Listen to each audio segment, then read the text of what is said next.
sign my deal, I pay my dues. Affiliated to this paper, I need freedom for my family line. Draw my life design up like fine art. I'm jumping out just an unfamiliar coordinate. Topped off the porch like I could touch the sky. Red, it's not one trillip. The ism talk the water out your faucet. Look at me flossing, I'm so wavy, I could change the tide. My intuition sense the hatred in your ways. You imitated, forging lines, claim meaning means that's just to justify. Yeah, right. West side, born maritime. Creole baby, my bloodline. My lungs clouded, my thoughts crowded. Say all I see is these dollar signs. Finna make a play and that sound delay. On mamas, I testify. Run for it, run for it, run. I'm out here paper chasing, looking for the funds. Run for it, run for it, run. I'm out here paper chasing, looking for the funds. Run for it, run for it, run. I'm out here paper chasing, looking for the funds. Run for it, run for it, run. I'm out here paper chasing, looking for the funds. Game recognized game. I'm from the Bay, okay, I'm versatile and my slang is different. I'm lane switching with the same people that I came up in this thing with. My head swivel, I'm homebound. Got a target back on my backside. The cat peeling with the cast iron. Better run for it, run before I catch you. Niggas out ball it, block it. Trying to stop my blessing. Gamble with your life. Don't bet it, don't bet it. They can't stop my blessing. You do best not to test it. Yeah, you right. Real all in my blood supply. Get ball up top, finna make a play. I cast a lob like I'm Jalen, baby. No co-signer, no co-pilot. They pen pals, my flow designer. My brain signal out of range with it. My palm mission, it's a dollar sign.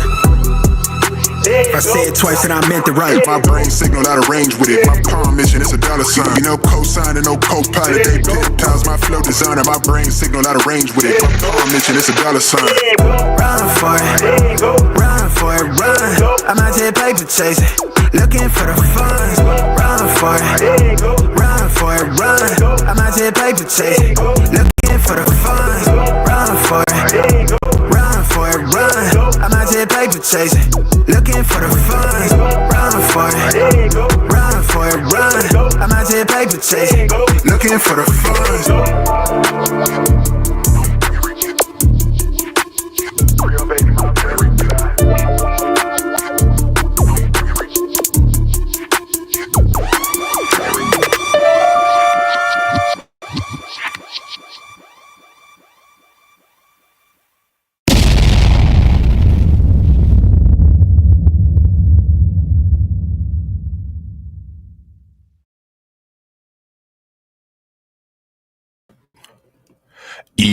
Yo, what up, y'all? It's your boy Rob coming back at you once again with another live stream. So before we get started, you already know what to do. If you're not subscribed to the channel, make sure you hit the bell icon twice. Smash the like button, share this video out to all of your followers, and let's get it cracking. All right, so shout out to everybody who is in the building early.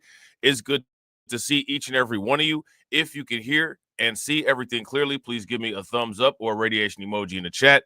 If you cannot hear me or things are looking bad or sounding bad, please give me a thumbs down. While you guys are doing that, I'm going to shout out everybody who's in the building early, all right? Shout out to my man, John Guillory. What's good with it, bro? Shout out to Carlton Way. And shout out to my man, Win Lose a Rug. And shout out to everyone who has not said anything yet, all right? It's good to see each and every one of you. So what we're going to do is we're going to discuss making the Trump era work for you through crypto. Now, let me ask you guys this question. Do you think that that's possible? Because if you listen to most people, it's the end of the world. We've been beaten down. You know what I'm saying? We won't make it out of the Trump era because we're so weak. We can't do it. You know what I'm saying? The bones is going to break like Mr. Glass on Unbreakable. You know what I'm saying? If you arthritic and fragile like that, let me know. You know what I'm saying? I'll get something for you. Get a couple body braces. You know what I'm saying? But if you're not, if you're resilient, you know what I'm saying, then you in the right place, all right? So the first thing that we about to do is we about to take a look at this heat map. Shout out to Alpha Male Pimp Network. What's good with it, bro? And shout out to Alonda. What's good with it? We're going to take a look at this heat map. Now, this heat map looked different than it did earlier today. How many people took a look at the heat map earlier today? The heat map earlier today, it was looking like Pyru Love on there. It was looking like Pyru Love on there. You know what I'm saying? But now it's a little bit of green on there. You know what I'm saying? It's a little bit of green on there. Bitcoin is still, You know what I'm saying? It's under 100,000. We read that article where they said it was going to consolidate back to around 94,000. As we see, it looked like it is possibly taking that journey. It's down to 97. That's cool. That's a good time to buy, right? Ethereum, 3,662, down 1.36%. XRP, you know what I'm saying? XRP bounced back like Big Sean. You know what I'm saying? Last night it took an L, but today it bounced back. Right? Last night it took an L, but today it bounced back. Right? You know, Tron doing kind of good. Solana, you know, Solana is all right, 218. You know what I'm saying? So, yeah, you know what I'm saying? It's a lot going on. All right? It's a lot going on. And the heat map changes constantly. So, you know, we'll take a look at it again at some point. Maybe next time we do a Tales from the Cryptocurrency again. Who knows when that'll be, right? But Trump has come out with this announcement. And what he said in this announcement is that he wants to make America the crypto world capital. Now, I don't know if he's going to be able to do this or not. That's what he said he's going to do, right? Now, if he does this, what is that going to do for the cryptocurrency prices? If he makes the United States the cryptocurrency capital of the world, what's that going to do? You know, what is that going to do for the cryptocurrency prices? Let's take a look and find out. We're going to take a look at the article from Fox, all right? And then we're going to take a look at this article from CNBC, all right? So let's see what they're saying right here. President-elect Trump appointed former PayPal COO David Sachs to be his White House AI and crypto czar, signaling a major shift in favor of the tech sector. And the crypto world is already feeling the optimism. Just days ago, Bitcoin prices hit $100,000 for the first time ever. Here with reactions, Strategic Wealth Partners CEO Mark Tepper. Great to see you this morning, Mr. Tepper. So tell us about— Good morning, Charlie. What does David Sachs bring to the table? Well, look, I mean, I think overall, the one thing that stands out with all of President Trump's nominees and appointees is that he's not selecting academics. He's not selecting authors who've written about the theory of crypto or Bitcoin. He's choosing doers, real world people. They've done this before. They rolled up their sleeves. They've been in the trenches. They are doers. So the message from President Trump is clear. He wants to deliver on all of his pre-election promises and make us the crypto capital of the planet.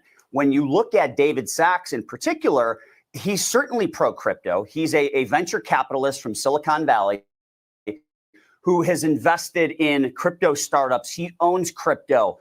He was one of the early investors in Palantir, who's one of the biggest AI players out there. So it is very crystal clear that President Trump means what he said, and he wants to make us the biggest crypto player in the world. Now, again, if we become the biggest crypto player in the world, what's that going to do to your cryptocurrency wallet? And again, I thought that this stuff wasn't relevant. That's what we were told, right? This stuff wasn't relevant. Nobody cares about this stuff. Who cares about this? Who cares about this? I'll tell you what, it's so relevant that 60 Minutes did a video about it. Yeah, it's that relevant. So somebody lied to y'all. You know what I'm saying? Wasn't me. Right? Wasn't me. I ain't lied to y'all. It's such a great point. And Trump, in every arena, he surrounds himself by people who are these doers. It's such a terrific point. So what are some of the things that David Sachs and Donald Trump are going to be doing in this area? Well, look, I think one of the biggest issues with crypto is nobody really knows how much to regulate it. Facts. Big facts. If y'all agree, if y'all agree with John, that's what the pro-black coon said. Give me a thumbs up. If y'all disagree, give me a thumbs down. Yo, that's facts. I was just watching TD's Terry Time video, and somebody was in there, and they was talking about anybody that voted for Trump hate themselves. Why do people always say that stupid stuff? Nobody reacts to that. You hate yourself. I mean, I don't know if anybody could tell or not, but we had a whole conversation in the last live stream. It's 2024. Ain't nobody reacting to that nonsense. Nobody reacts to those stupid talking points. Nobody listens to that idiotic nonsense. It's the future. You know what I'm saying? The future is now.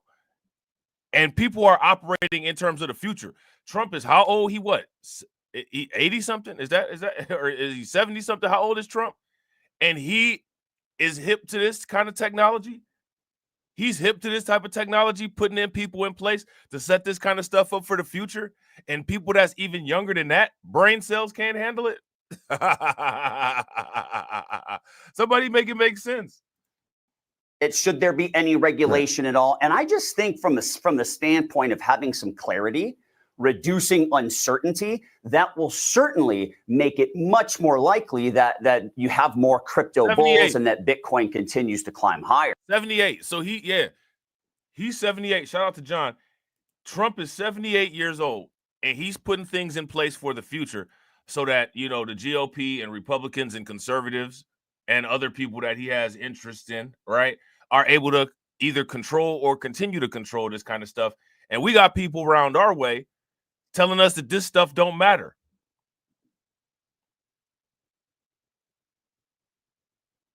I don't know if people realize this or not, but because people don't like something or because people ignore it and try to pretend that it doesn't exist, that doesn't mean that it doesn't exist. It's funny because they'll say the exact same thing about racism, right?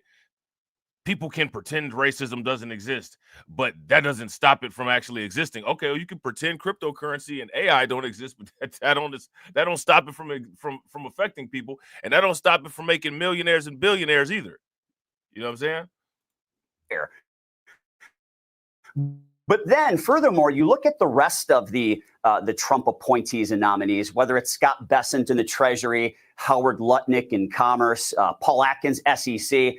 They're trying to make this a legitimate currency. And all of, if at some point you see a company like Amazon allowing people to buy goods with Bitcoin or with crypto overall, the coin is going to go to the moon. I mean, it will go up substantially. So I think you'll see more. Now, shout out to Win Lose a Rug, right? Because Win Lose a Rug put the shout out to Leonard. What's good with it, bro? Win Lose a Rug put the tweet from DGen News in the chat, and we're gonna go over it. Hopefully I'm able to get to that part in the live stream. Amazon is already considering building equity with Bitcoin. Look, shout out to Win Lose a Rug. Y'all can answer this question. Win Lose a Rug said Magic Eaton, the NFT market, did an airdrop of their new token $ME. How many of us do y'all think got that? The only one of us that I think got that is FN Mecca. FN Mecca, the only one that got some. Shout out to AW1. Yo, and if y'all haven't smashed the like button yet, do me a favor, take a moment, smash that like button. Also, if you guys haven't hit the bell, please take a moment, hit that bell, and also please share the stream to your social media.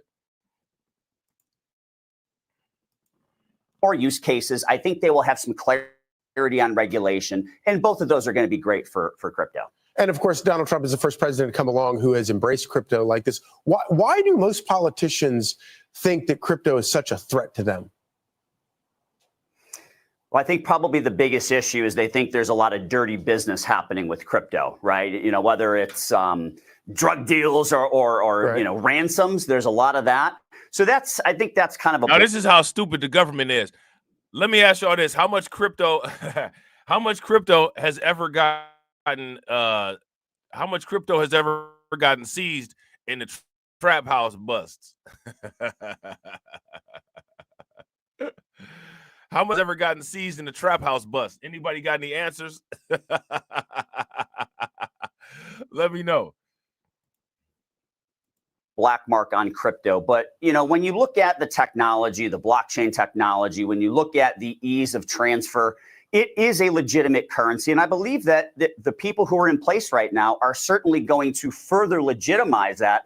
And Charlie, I got to tell you, some of the bullish calls out there, the coin's about. I got to agree with Win Lose a Rug. See, what people don't understand about this is that as long as you're getting told to leave this kind of wealth on the table. And as long as other people are taking advantage of this kind of wealth, the people who are telling you to leave this kind of wealth alone and not take advantage of it, they're encouraging the wealth gap to get wider and wider. If you guys would agree, give me a thumbs up. If you guys would disagree, give me a thumbs down. Bitcoin's about 100,000 a coin right now. It's up almost 50% since the election. Mike Novogratz of Galaxy Digital, maybe a month or so ago, he said that if Trump is able to build a Bitcoin reserve, which he's talked about, it could go to 500,000 a coin. Wow. Another research. 500, and we're going to talk about that. We're going to talk about that. It could go to $500,000 a coin. Now, it's going to go to $500,000 a coin anyway, right? That's going to happen anyway. That's inevitable, right? But it will happen faster, right? It will happen faster if they're able to build the strategic Bitcoin reserve, right? Now, shout out to Brooklyn Queen, because Brooklyn Queen put these articles in the Discord. Hopefully we'll get a chance to get to them. Now that the United States is talking about building a strategic Bitcoin reserve, a strategic scam reserve, right? The United States is talking about building a strategic scam reserve, right? Russia's now talking about it. So if the United States and Russia and China and a lot of these other countries decide to start stockpiling Bitcoin, what's that going to do to your Bitcoin holdings that you have? Shout out to Carlton Way. Carlton Way says, this is our generation's gold rush. Facts. And then it'll be somebody that says black people were locked out of millions of dollars worth of wealth. Well, nobody's locking anybody out of buying Bitcoin. Everybody has Cash App on their phone. So that's going to be false. That's going to be misinformation, right? Novogratz of Galaxy Digital, maybe a month or so ago, he said that if Trump Shout out to the lovely is Sherry. able to build a Bitcoin reserve, which he's talked about, it could go to 500,000 a coin. Wow. Another resource that I read, BCA Research, said it's going to 200,000 a coin, and there is no qualification for a Bitcoin reserve. So when you look at all these people, it seems like the coin is going to continue to climb higher. And of course, they also don't like it because they can't control it. Mark Tepper, thank you so much for joining us. Now, what's funny about this, right, is that, Fox is covering all this, and I got to give Fox credit for the most part. They've always done an adequate amount of coverage on crypto when it comes to like Fox Business and stuff like that. But most of these media outlets, they never really care too much about cryptocurrency. They never talked about crypto. You know what I'm saying? They were part of the crypto as a scam community, right? And now everybody's talking about crypto. Everybody's a crypto expert. Everybody's a crypto expert. Everybody's a crypto expert, but then when you listen to them talk, they say that they don't know very much. Now, there are crypto experts out there, right? But they never seem to want to tap any of those crypto experts, which is a very interesting and contradictory phenomenon. If you guys would agree, give me a thumbs up. If you guys would disagree, give me a thumbs down. So next, what we're gonna do is we're gonna take a look at this video from MSN. I can get it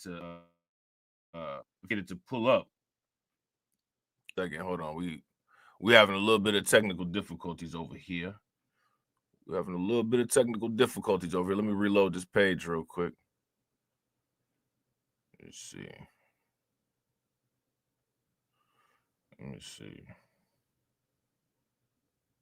Of course, right when I'm in a good flow of things, the computer want to slow down. All right, here we go. Wait a minute. All right, there we go. Yeah. All right. Damn. All right. There we go. Let's go. Bitcoin is slipping, but prices are still up nearly 40% since Donald Trump's re-election last month, and more than double so far this year on crypto-friendly policies. The president-elect's son, Eric Trump, is here in Abu Dhabi for the Gulf Bitcoin Conference. He stopped by our studios to talk about the new administration's crypto plans. Take a listen. Well, I've been Bitcoin crypto for a long time, and so has my father. And I think he realizes that every country in the world is embracing it, and people are running. I mean, look at where we are right now, and Abu Dhabi, and they're putting billions of dollars into crypto, into, kind of digital technology. Now we're going to, hopefully if we get to it, we'll be talking about what Eric Trump said later, because let me see something. Eric Trump actually went to some type of he delivered a keynote speech at Bitcoin MENA conference. Okay. How many people were, if you guys knew about that, give me a thumbs up. If you guys did not know about that, give me a thumbs down. Yeah, Eric Trump delivered a keynote speech at the MENA Bitcoin conference. Okay.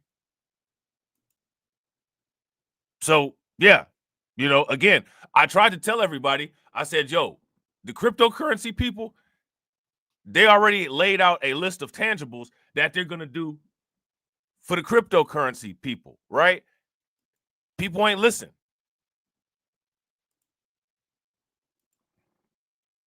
And if we don't do it as America, we're going to be left behind. He wants to make America the crypto capital of the world. He's been very, very clear with that. And I applaud that. I mean, listen, right now, if you live in America, you want to go out and get a home loan, it takes you 90 days. How the hell does it take you 90 days to get a home loan? By then, by the way, the house is already sold. Your dream is gone. Zero chance you're getting it.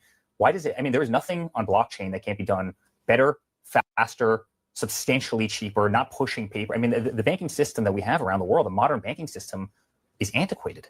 It's antiquated. And it's just a matter of time before really crypto not only catches up, but just really leaps ahead. Now, let me ask you guys this. How many of you all agree with what Eric Trump is saying? If you agree with what Eric Trump is saying, give me a thumbs up. If you guys disagree, then give me a thumbs down.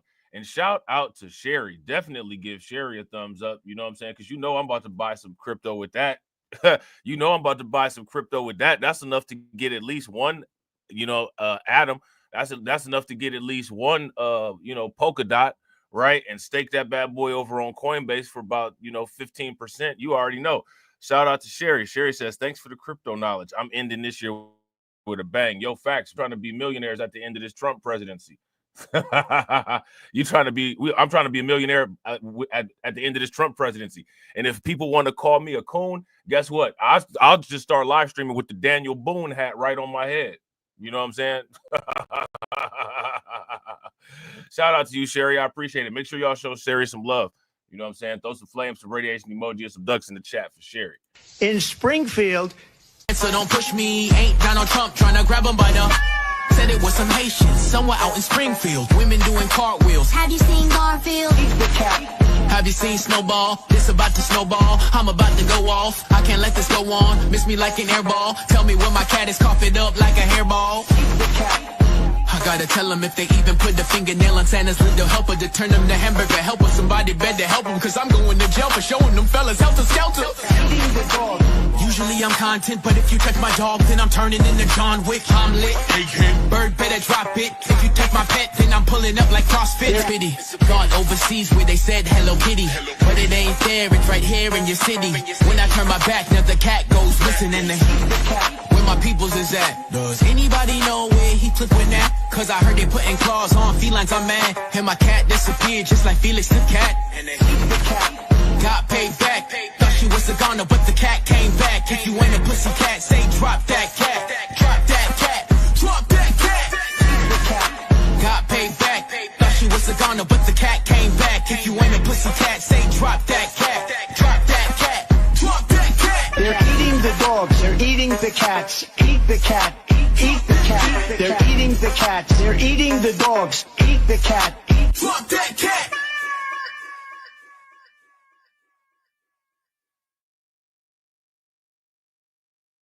Right. Hey, shout out to Carlton. They're buying the Doge. Right.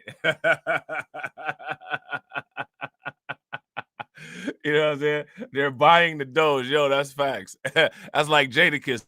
We gonna stake it. We gonna stake it. We gonna stake it.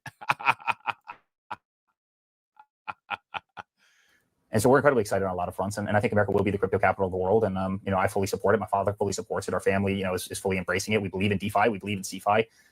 We believe that's the way of the future. And again, America, better lead the way. Otherwise, we're going to leave a lot behind. So all of this also comes back to Now, regulation shout out as to well. Alonda, And one thing right? your father has spoken. Alonda says, Rob, can we, quote unquote, somehow as a group collective use digital currency to economically leverage politicians our way towards reparations? Is that possible? I would say no.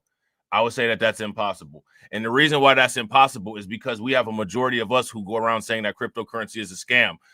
So I don't, and this is one of the reasons why I don't do things as a group. I don't roll with that group, and I don't roll with a monolith. I buy cryptocurrency. I support cryptocurrency.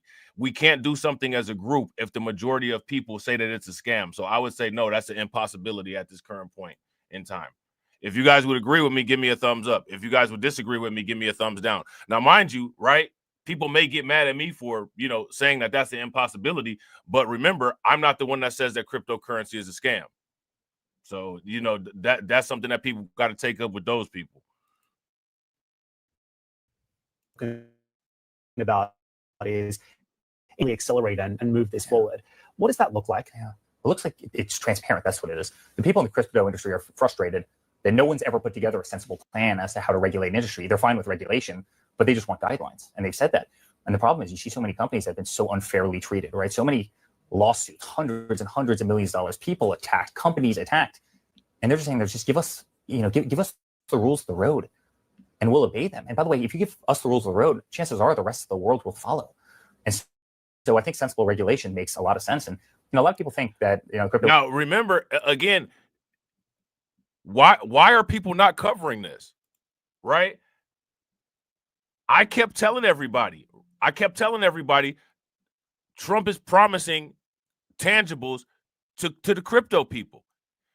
No one is touching what Trump is doing with crypto. No one is touching what Trump is doing with tech. No one is talking about that stuff.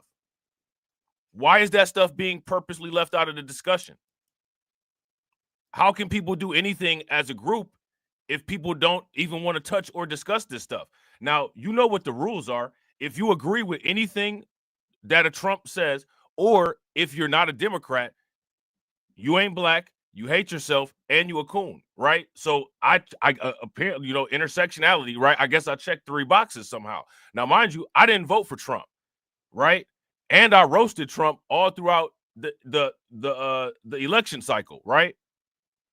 But somehow I'm still a MAGA supporter. People got to make up their minds first. There's got to be some rule to logic and some application of a standard before people can do anything. And people don't want to have an application to a standard. So all you get is just a bunch of chaotic nonsense. One person saying this, one person saying that, facts laying on the table, people denying the facts, opportunities getting missed, right? And then people saying, well, how did we miss these opportunities? I don't know what to say. I don't know what to say. Shout out to Carlton Wade. Carlton said, imagine if we had control over the monolith. I'll have them pumping coins all day at 90%, like our voting numbers. Do you think that it's actually possible to get people to do something healthy and beneficial at a 90% ratio? Think about that. Think about how much of a challenge that would be, bro. Do you think that that's actually possible? Hey, if you think that it's possible, I'm with you, bro. I got your back. I'm down.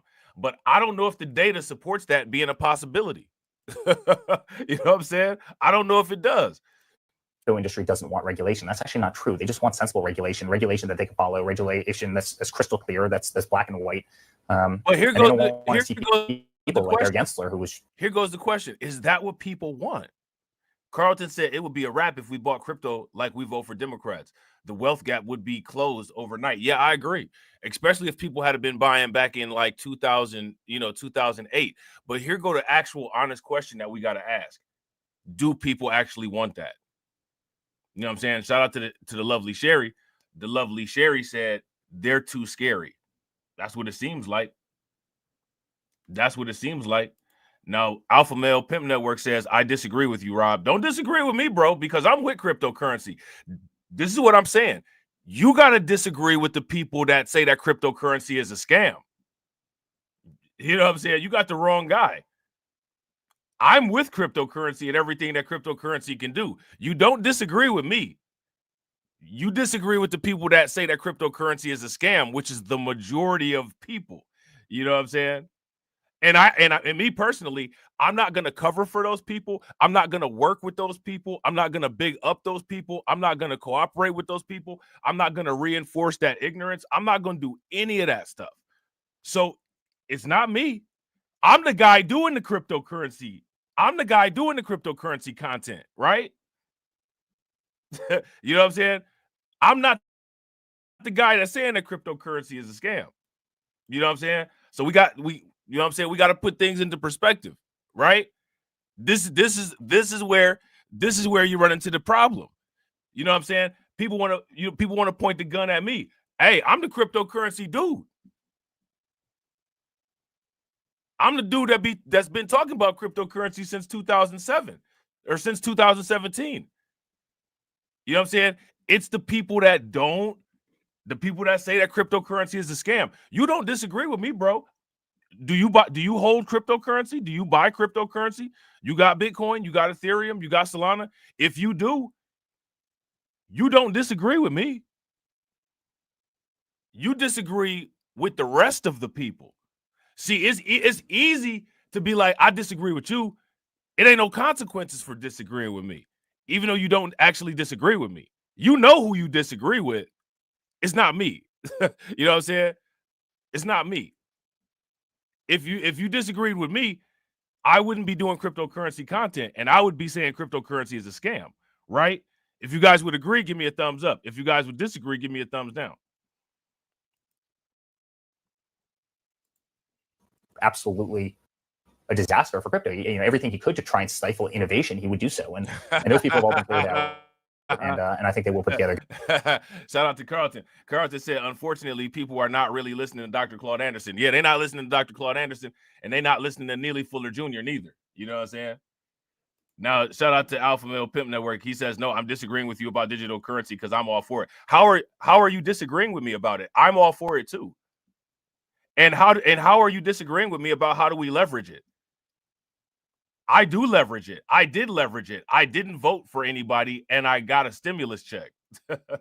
You disagree. No, bro, listen. You disagree with the people that disagree with the idea of cryptocurrency. I don't.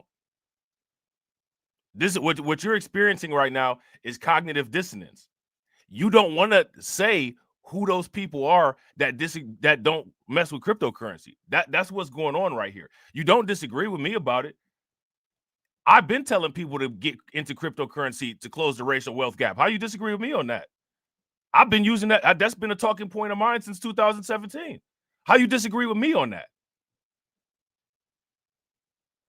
Like I said, it's easy to disagree with me because it ain't no consequence to disagreeing with me.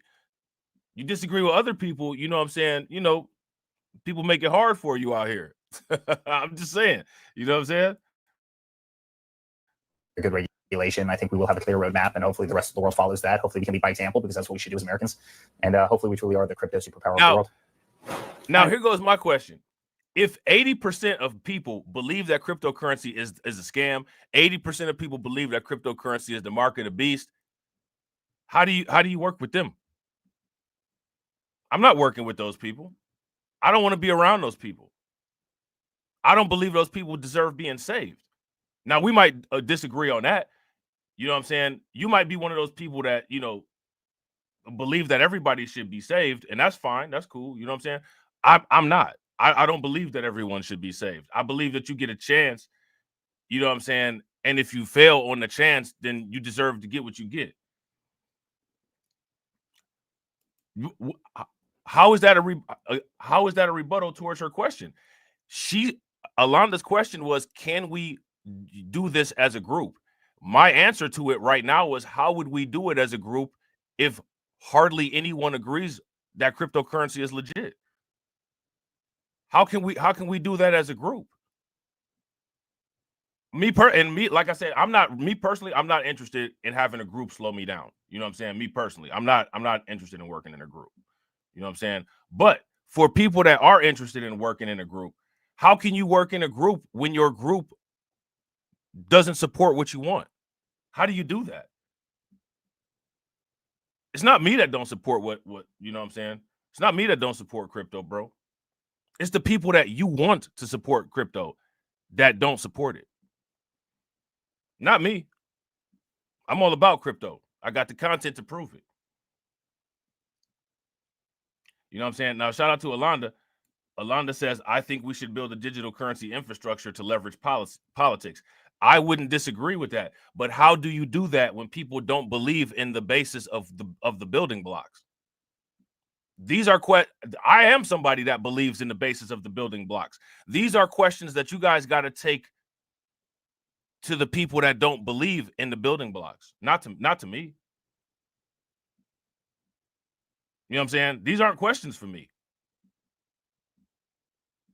You know what I'm saying? These aren't questions for me. That's like going to somebody that is a Trump supporter and asking them, do you think a Trump presidency will make America better for us? Why are you going to that person? They of course they believe that. They voted for him. You know what I'm saying? Y'all know who y'all got to go to with these type of questions. It ain't me. You know what I'm saying? We talk about cryptocurrency in the Discord all day. We analyze tokens and see where the value is at all day. You know what I'm saying? Those are not questions for me. I don't doubt cryptocurrency. I don't doubt its potential to improve people's economic situations. I've benefited from cryptocurrency. You got to talk to the people that call it a scam. I ain't one of them people. You know what I'm saying? I'm not one of those people. You know?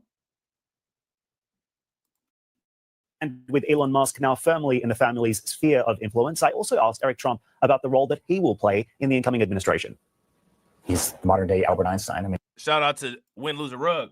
Win Lose a Rug said, "Man, serious question. How do we get folks just to be more efficient?" I don't know if it's possible, bro.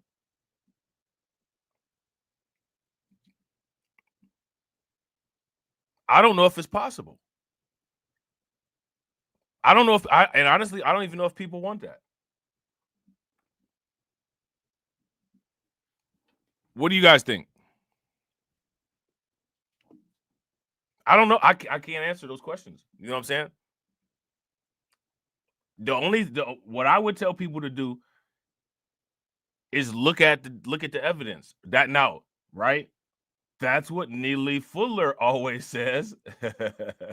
Right? Neely Fuller always says, look at the evidence, right? Look at the evidence. I clearly support cryptocurrency and everything about cryptocurrency. But the people that say that cryptocurrency is a scam never face the interrogations that I face. Make it make sense. Now that's efficient, right? That's efficiency.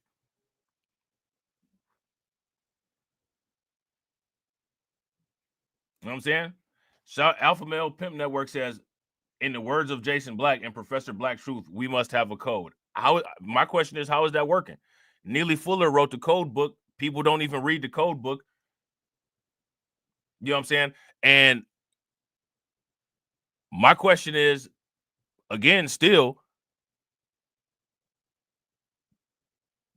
people that say that Bitcoin is a scam are not getting the interrogation that I get. And I am a crypto advocate. I'm a crypto supporter. I'm a crypto investor. I don't understand it. It doesn't make any sense to me. You know what I'm saying? People would say that I'm off code just for talking about this stuff. Because other people don't believe in it. I don't care what other people do. I don't care about other people's programs. I don't care about none of that. Them people definitely don't care what I'm doing unless they feel that it's a threat to them. You know what I'm saying? Shout out to Carlton. Carlton said it took people 60 years to figure out Democrats' hustle. And I don't even know if I don't even know if people have fully figured it out yet. And we got a long way to go regarding crypto. Now, you know, the only problem with crypto is that as far as Bitcoin go, it's only 21 million Bitcoin. And who knows how many is actually still left. People might already be locked out of any Bitcoin wealth if they haven't bought any now. When is the last Bitcoin supposed to print? Somebody in the comment section, I know DC Precise or Win Lose a Rug. When is the last Bitcoin supposed to print? It's a limited time on this. You know what I'm saying? People act like people got all day, like somebody gonna sit around and deal with people just because they got slow brain syndrome. The world's not stopping for people just because your brain is moving at the speed of molasses. You know what I'm saying? Right. Shout out to Win Lose a Rug. Win Lose a Rug said, "Nah, we saw them percentages. MFers ain't learned nothing." Facts. But for me saying this, you know what I'm saying? I'm off code. You know what I'm saying? I don't know about that, bro. Alpha Male Pimp Network says, no, I don't think no one in B1, New Black Media, FBA Spaces are against. I don't know about that, bro. I don't know about that. I would try to bring. I don't never see anybody bring it up anywhere in any of them type of spaces. I don't really be in them quote unquote spaces all like that, but I don't be seeing people bringing it up. You know what I'm saying? Now, people will bring it up in my live streams, right? But I don't really see people bringing that stuff up all like that over there. Probably because their mods will block y'all. You know what I'm saying? For real. Who brings up cryptocurrency and where? Where's some videos from any of them people? Where's their content library about crypto?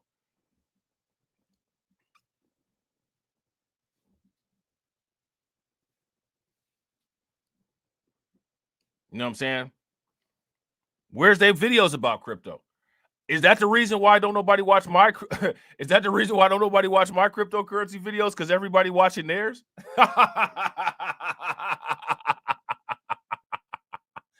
Shout out to John Guillory. The last Bitcoin gets printed in 2040. We'll all still be alive then.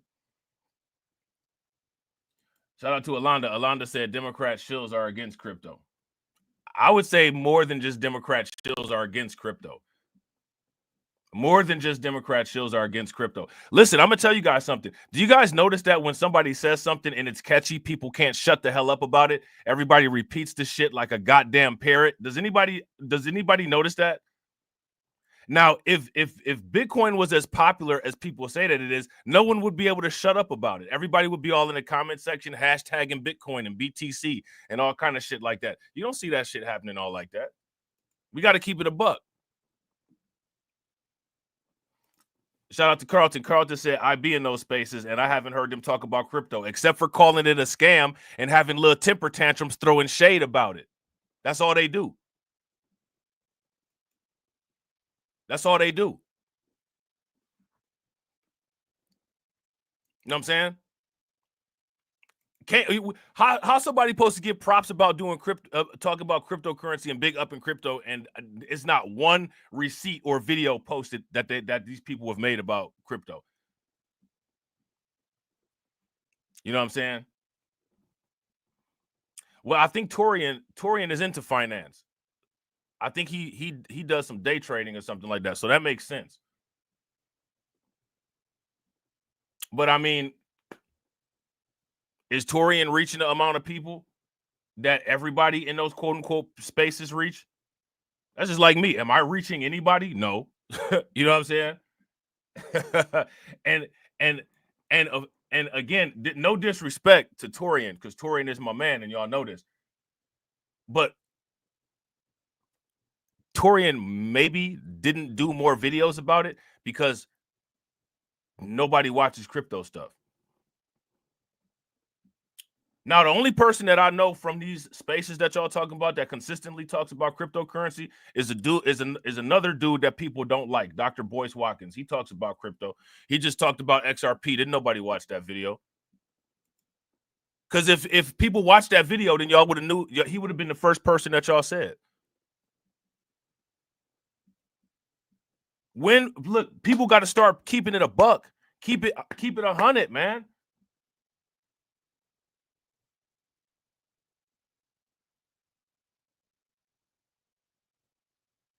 What y'all got to understand and what y'all got to realize is the people that y'all want to fuck with cryptocurrency, they don't fuck with crypto. That's just the reality. They don't fuck with crypto. Deal with it. It ain't no amount of interrogating me who does fuck with crypto gonna make them want to fuck with crypto. You know what I'm saying? I fuck with crypto and I'm under interrogation. I'm under interrogation on behalf of people that don't even fuck with me. You know what I'm saying? Like, make it make sense. I've been telling people about Tesla. Nobody wanted to listen because of who Tesla was rocking with at the time. I told everybody Tesla was a Democrat shill. She used to be on the Hill. You know what I'm saying? She used to be she used to be a contributor on the Hill. You know what I'm saying? She said that black people don't have time to pay attention to geopolitics. I've been said that. You know what I'm saying? And now she's going on a rant about crypto. What crypto do to her? Look, shout out to John Guillory. John said Boyce Watkins said so much nonsense, his credibility is a little bit bad. So there's that. Now, everybody said a little bit of nonsense, but their credibility ain't bad for some reason. Everybody did a little bit of fuck shit too, but their credibility ain't bad for some reason. Now, you know, Boyce got his little issues, right? You know, he does some contradictory things and, you know what I'm saying, got a little bit of simp tendencies. But if you ask me, everybody got a little bit of simp tendencies.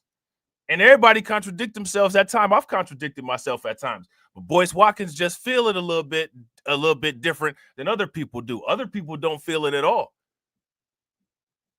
Some people don't got to be accountable for the fuck shit that they do. Other people do got to be accountable for the fuck shit that they do. If you got enough influence, people would just ignore the fuck shit that you do. If you got enough influence, you can actually be a cryptocurrency supporter and you have people interrogating you like you the one that said it's a scam.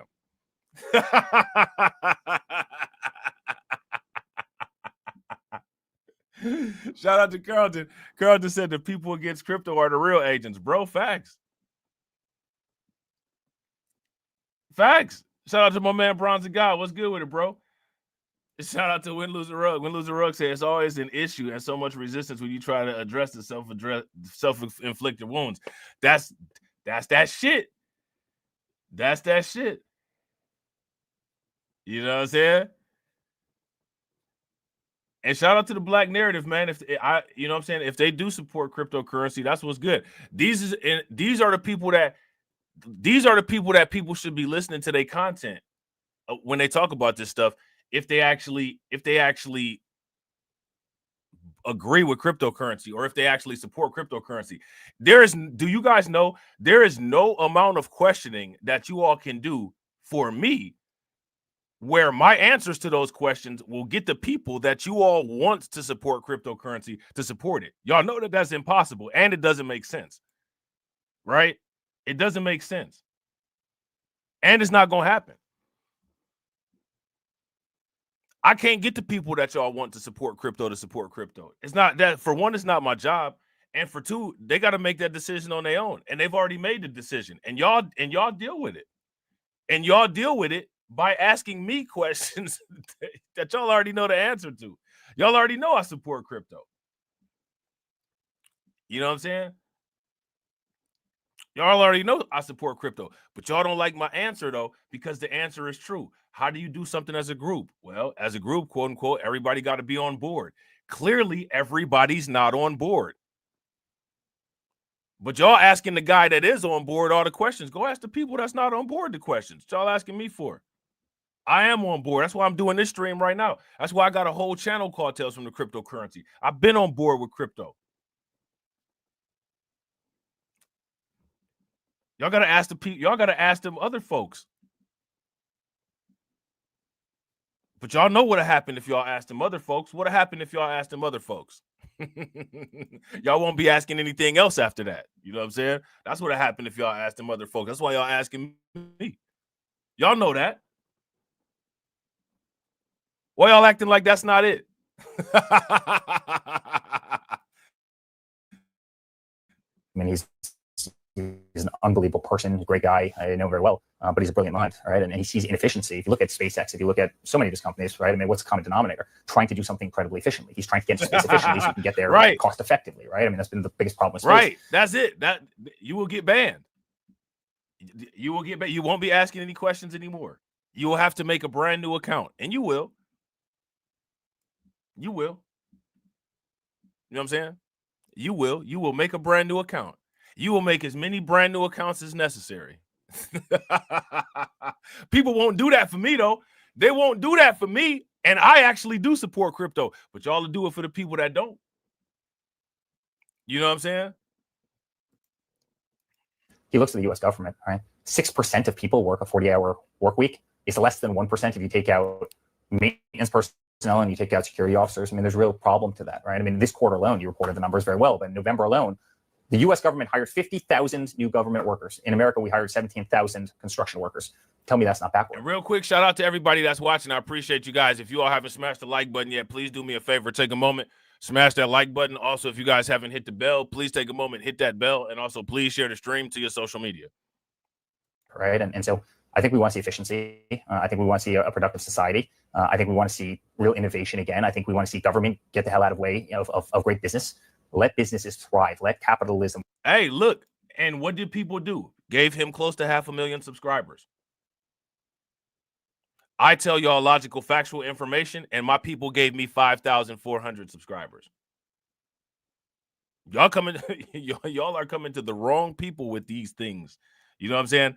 I tell y'all, logical, real things that are based in fact, right? And my people gave me 5,400 people to talk to.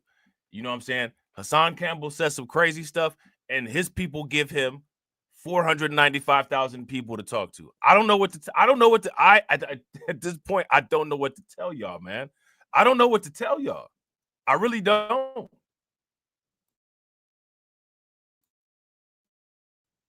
Work. Let the greatest democracy in the world do what it does. Unfortunately, America hasn't been that way in the last 4 years, and it's going to return to that. But I think Elon's going to take a major role in making sure all of that happens. Now, look, shout out to Alonda. Alonda said Charleston White said that crypto is the devil, right? Look, how many people do Charleston White have to talk to? How many people did Charleston White's people give him to talk to? I can't fix that. I can't fix this. You know what I'm saying? I can't fix this, man. You know what I'm saying? Which is why I don't believe in any type of group, anything. I don't believe in unity. I don't believe in none of that. You guys are proving my point. Shout out to my man DeAndre. What's good with it? Y'all are proving my point. Look at what people did for Charleston White. And Charleston White didn't get that type of support until he started talking like a cartoon character. Charleston White used to be a serious community advocate, and nobody cared. Nobody cared when he was out there in the field. Then he started acting like a cartoon character. Then people start tuning in. Look at this. 60 Minutes. Who were the 2024 elections crypto voters? I've been talking about crypto voters. Nobody had any type of content. No media outlet, nowhere said anything about the crypto voters. I've been saying the crypto people going to be the people that nobody pays attention to that might swing the election one way versus the other. Where do you guys think Trump got his market information to go so direct to the crypto people and tell them what he was willing to do for them? Had said J.D. Vance and Donald Trump laid out a list of cryptocurrency related tangibles, and it was funny. It was a joke. It wasn't worth nobody talking about. Well, it's clearly worth something. You know what I'm saying? It's clearly, I would say it's worth about a 75% jump in people's cryptocurrency wallets. If y'all would agree, give me a thumbs up. If y'all would disagree, give me a thumbs down. And now 60 Minutes is going back asking the question, who were the 2024 elections crypto voters? I would say that XRP's CEO is probably one of them, right? Coinbase CEO, probably another one. Binance CEO, probably another one.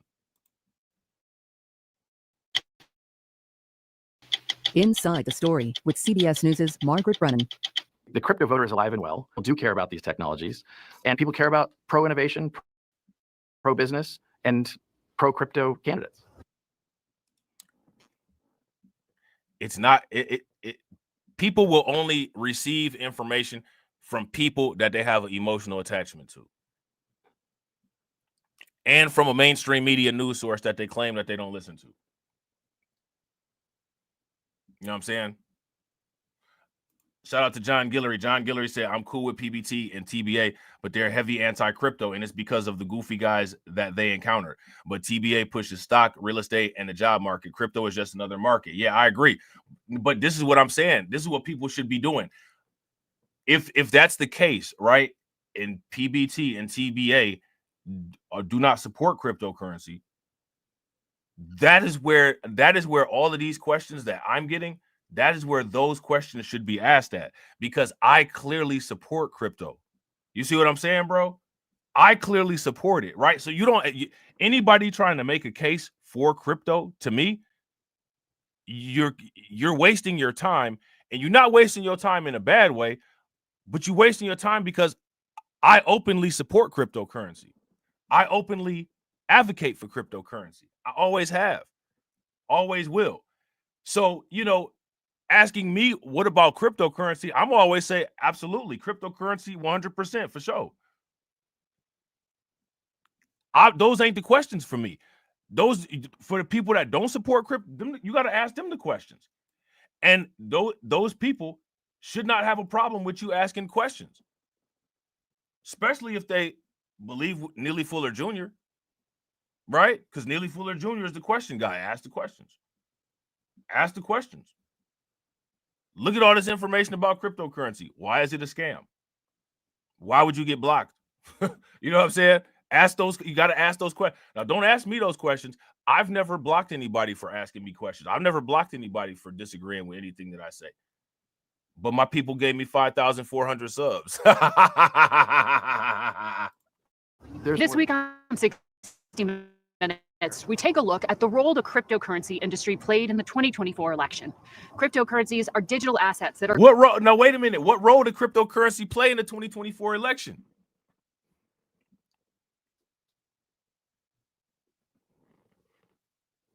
I thought cryptocurrency didn't play a role in the 2024 election.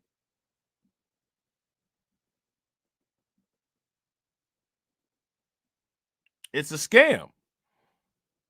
It's not real. It's based on nothing. It has no intrinsic value. Ain't that what people be talking about?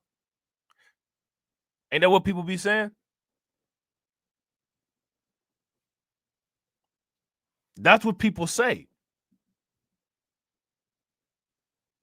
But this is saying something that's very different.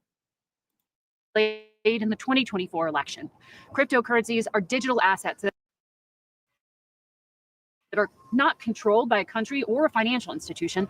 They run on a blockchain, which is a secure, decentralized virtual ledger that keeps track of every transaction. Ohio, the time for change is now. In this last election, crypto has contributed 1/3 of all direct corporate contributions to super PACs or political action committees. You got to pay to play. How many times have I said that? You see how much the crypto people put in? Now, let me ask y'all this question. We went over all the crypto organizations that contributed to the election. Didn't nobody watch that shit? People made a choice to actively not watch that shit. People made a choice to actively give those videos a less than 3% click-through rate. People made them choices. Just because y'all didn't click through don't mean that the shit didn't happen. Y'all didn't click through, right? But 60 Minutes made a video about the shit. Direct corporate contributions to super PACs or political action committees.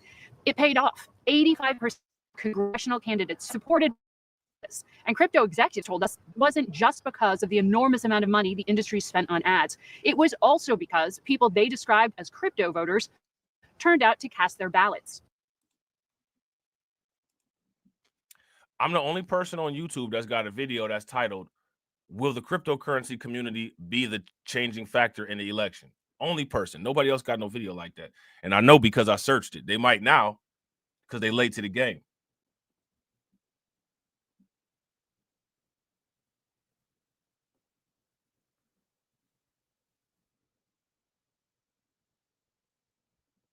You know what I'm saying? 60 Minutes got it. People could have made me great for calling this out. But instead, they skipped over my shit and went and watched 60 Minutes. This is what the people do. This is what I want to point out. This is what the people do. You know what I'm saying? This is what the people do. And this is what I'm saying. This is why we got that saying, my people won't make me great. Guys, that's what the evidence shows. You know what I'm saying?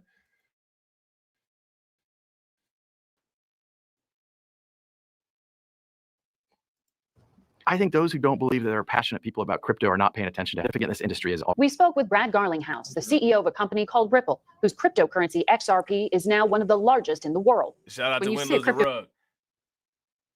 Win, Lose, Rug said, folks been inefficient. Got to rip the Band-Aid off no matter how much it hurts to hear that. Bro, facts. Look at it. Look at the live stream numbers, bro. They can't take it. They can't take it. Voter, you're making it sound like people were out there with, signs on their lawn because they were pro-crypto. Was it actual voter support, or was it the financial support that the industry was putting into these races that made the difference?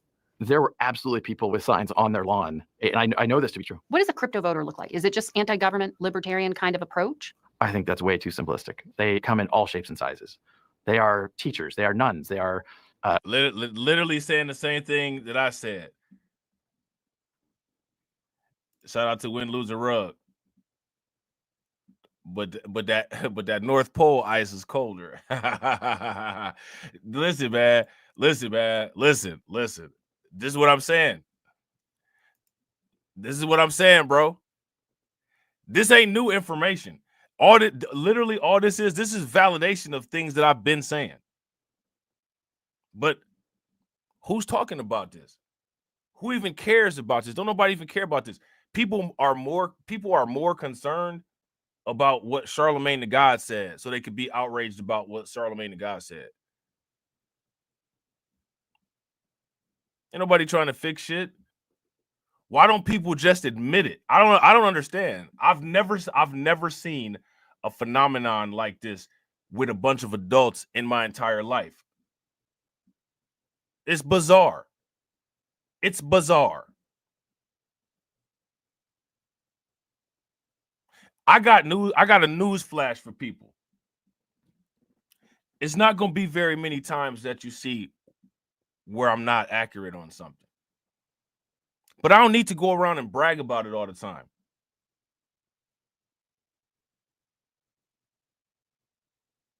Now, shout out to John. John said, she said anti-government people are into crypto. Fool, the government is invested into crypto. Now, the reason why she said that is because one of the reasons why Bitcoin was invented is because people were upset about the 2008 bank bailouts. You know what I'm saying? Now, shout out to Alpha Male Pimp Network. Crypto was around way before Red Pill, bro. Way before Red Pill. Way before Red Pill. You know what I'm saying? And how would crypto be a red pill? How would it be a red pill talking point? This is what I'm saying about people creating these little classifications of things and then go into the extreme of a particular narrative. So now the people who got an issue with the red pill will be able to say, well, we were against crypto because it was a red pill talking point. Nah, you don't get to get out of it. People, they don't get to get out of it that easy. They don't get to get out of it that easy. You're against cryptocurrency because you don't do your research and you don't know as much as you think you know. That's what those people need to actually get sat down and told. Crypto's not associated with red pill in any way, shape, or form. Yeah, and it's funny that she's still saying that. Shout out to Win, Lose, Rug. Win, Lose, Rug said crypto niggas blue pill after. Go on crypto Twitter, bro. Fat, like, this is what I'm saying. Like, this is what I'm saying, man. This is what I'm saying. People ain't this is what you see. People are not invested in this kind of stuff, right? And then as soon as it starts get popping, everybody is an expert somehow. And then the people, shout out again, I got to shout out Thai City. Shout out to Thai City. Subscriber supremacy. Everybody listens to the loudest mouth with the most subscribers. And remember, my people gave me 5,400 subscribers, right? So, you know, I'll have done some content about a certain topic, you know what I mean, a long time ago. And then people like, yo, did y'all hear about it? Yo, did you hear 60 Minutes did this video about crypto? I did a stream about crypto voters, you know what I'm saying? Like during the Black Voter Monolith series that I was doing. But that's how it is when you 5,400 fighting against hundreds of thousands and the millions. You know what I'm saying? Hey, it is. People gonna keep falling flat on their face. How many times people gonna have to fall flat on their face and bust their nose open? I don't know, man. You know what I'm saying? But it's gonna have to keep happening. You know what I'm saying? Shout out to my man Jay Bird. Jay Bird said, I got out of crypto when I got scammed, but you can't deny numbers. They're in black and white. So how can you not get in it? Bro, facts. And listen to this, right? Now, mind you, scamming has been going on way longer than crypto been in existence. And people that get scammed with checks don't stop using checks. People that get their credit card scammed don't stop using their credit card. And people that get scammed with cash don't stop using cash. Crypto, now people will get upset with this, right? But they shouldn't, right? They shouldn't, because it's simply a metaphor, right? But people will get upset with me saying this. And I don't know why people will get upset with me saying this, because this is my original talking point anyway, even though y'all will give credit to somebody else for making it up, because people don't like me all like that. You know what I'm saying? This is my original talking point. When it comes to dealing with black people, people will go outside of logic to attempt to make nonsense make sense, right? We had this whole discussion about how somebody's trying to sit there and say that Jordan Neely died of a sickle cell attack, a sickle cell crisis, while he was being choked out, right? Somebody said that. The same way, you know, George Floyd died of a heart attack and a fentanyl overdose while he was being choked out. The two common factors there is that people was getting choked out and somehow they died of a chronic medical condition, right? No one stops using the vehicle of exchange involving scams until it comes to cryptocurrency. Everybody that got scammed with dollars still uses dollars. People that got scammed in bank scams still use the bank. People that got scammed with real estate scams still buy houses and use real estate. Only people stop doing what they do when it comes to dealing with cryptocurrency. I don't fuck with cryptocurrency altogether. Why? Because I got scammed with crypto. You ever got scammed by a credit card? Yeah, but I still use my Visa and MasterCard. Make it make sense. Make it make sense. But see, we're amongst the don't have to make sense people. So nothing has to make sense. Nothing has to make sense. You know what I'm saying? Now shout out to everybody, right? Y'all don't know about the black cryptocurrency billionaire? Y'all don't know about that guy? Black first?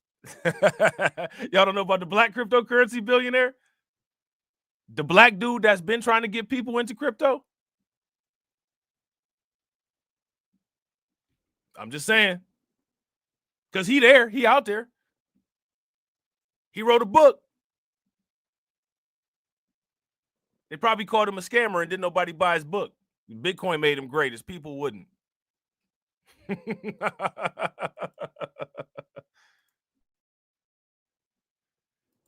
Audiovisual technicians, they're electricians. They are the United States. Industry research shows that people who own cryptocurrency tend to be young, racially diverse, and they see cryptocurrency as a way to gain more freedom over their financial lives. On the whole, they agree. They see cryptocurrency as a way to gain freedom over their lives. Now, you know, if cryptocurrency was created to go against the financial system, I mean, if you choose the financial system over cryptocurrency, that's really some white man ISIS colder shit. Can't have it both ways, man. You can't have it both ways. You know what I'm saying? You can't have it both ways. If you do it both ways, you know what I'm saying? If you do it both ways, people gonna start asking this. Why are you gay? You know.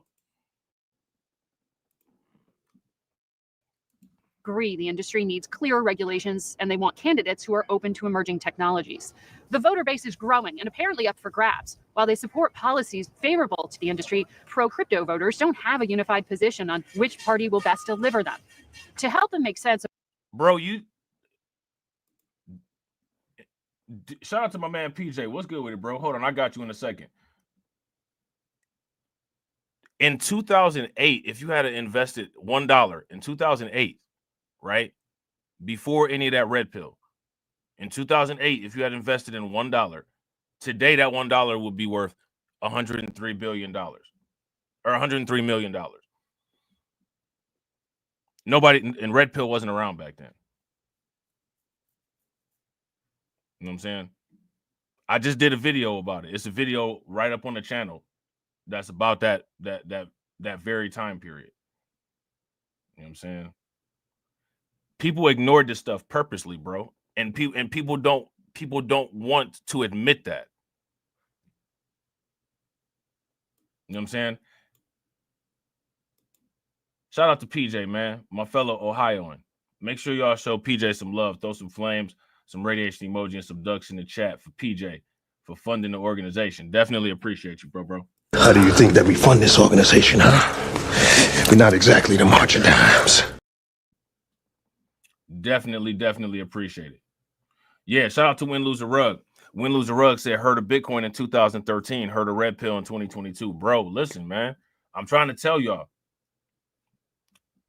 This is the reality of it. And my thing is, honestly, bro, Bitcoin did not come on the scene in 2013. It didn't. You know what I'm saying? That's just like the migrant crisis didn't start with the Biden presidency. There was a whole migrant crisis during Trump 1.0. You know what I'm saying? Do you really think that Bitcoin came on the scene in 2013? It didn't. Where y'all be getting this stuff from?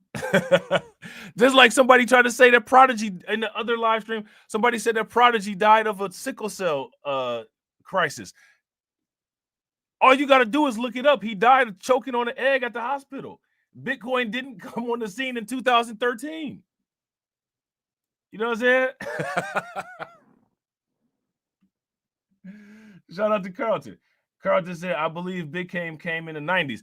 It came, if I'm not mistaken, when it first appeared, it was during the Obama era, during the banking crisis. This is how late to the game people be, man. And then people think that when we arrive at a particular topic, then everybody just arrived at the topic. When people do start adopting it, people will be like, "Oh, they just copying off us." Nobody's copying off us because you couldn't give somebody Bitcoin. You couldn't give one of us Bitcoin. You know what I'm saying? Why do people move like that? Now, if we had a sound, knowledgeable Bitcoin audience base, everybody would know when Bitcoin came on the scene. All you got to do is look up the white paper. It's there. There's records for this shit. You know what I'm saying? Shout out to John Guillory. John Guillory said 12/12/2008. Bitcoin starting point. Then the first transaction happened in 2009. See, there you go. And shout out to Win Lose a Rug. I mean, bro, that you were within the time frame, right? And there's nothing wrong with that. But this is what I'm saying. People don't fuck with this shit.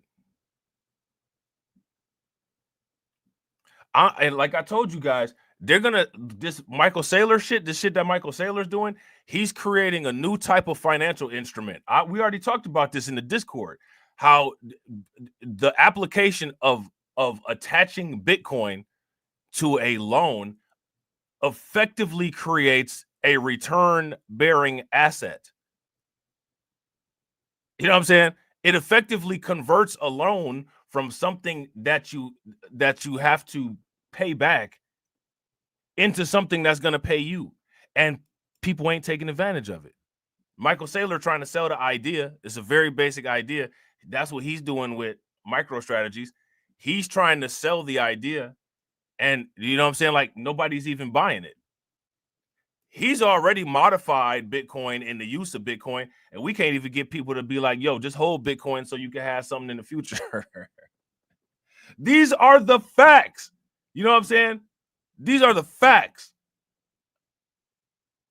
about people that actually can't afford to ignore this stuff. It's ridiculous, man. Of which candidate to back. The advocacy organization Stand With Crypto assigns politicians grades based on statements they've made about the industry. Stand With Crypto, right? This right here. This is a screenshot right off of Coinbase. This is a screenshot right off of Coinbase. Now, if you guys recall, in Blacklight Revelations 2 will be back in March, right? But if you guys recall, I talked about this on Blacklight Revelations 2. I said if you go on Coinbase and you look up their information, it'll show Trump and JD Vance have a definitive position on cryptocurrency. Kamala Harris doesn't have a position on cryptocurrency. Most people don't have Coinbase. So when I said that, nobody knew what I was talking about.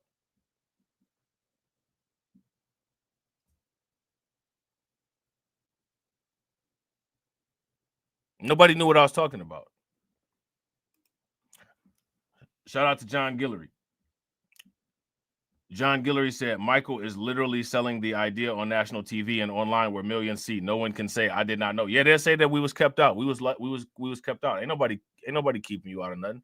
If you download Coinbase onto your iPhone right now, it's not gonna say are you Black American, and then this application cannot be downloaded. It's not gonna happen. You already got Cash App. You can buy Bitcoin right off of Cash App. This is what I'm saying, bro. I want y'all to pay very close attention. People just do the stuff that people say that they want. They don't want it. Don't listen to them. Don't believe them. People sit there and talk about the grift. That is the whole grift. The whole grift is that they actually want something. They don't want shit. You know what I'm saying? They don't want shit. Advocacy organization Stand With Crypto assigns politicians grades based on statements they've made about the industry. There's a lot of real crypto promoters that are hey, win lose a rug, bro. When you had told everybody about Blast, when you set up your wallet to stake the Ethereum and get to Blast, did that shit say, "Oh, I noticed that you're a Black American from the West Coast. You're not allowed to stake here"? Did it do that shit? Did you get that message?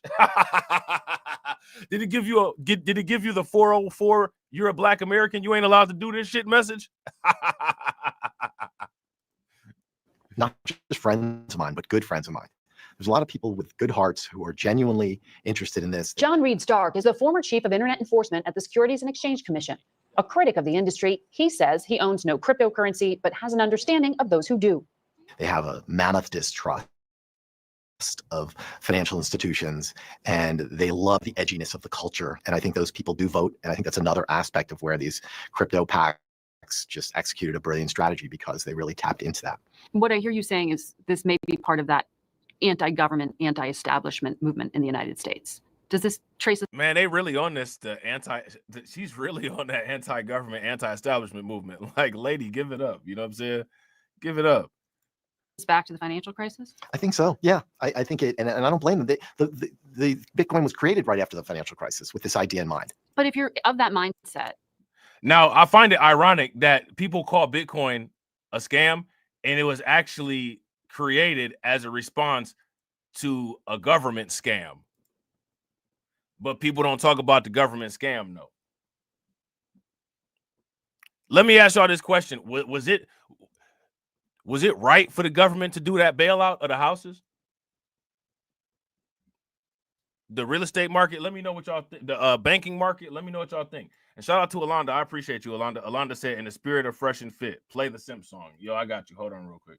Make sure y'all show Alonda some love, throw some flames, some radiation emoji, and some ducks in the chat for Alonda. Sipping Martin claim to be a king, but he lied about everything, don't mean a thing. Said he slept 1,000 women straight up lying. But when it comes to honesty, he's always trying. He boasted about not spending a dime on the ladies, but we all know he's just frontin' like crazy. Said he's a music producer but it's all fake. Just a mask he wears, and it's all a mistake. Simping water is where the lies, claiming things that he just never tries.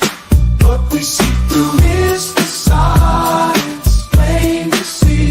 Simping water, you can't fool me.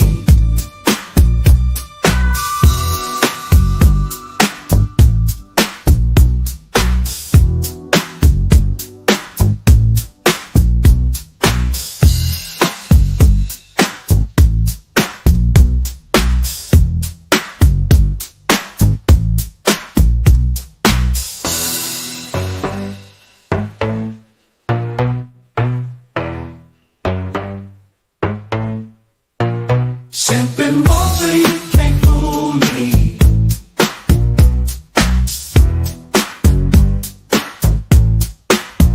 Simping water, you can't fool me.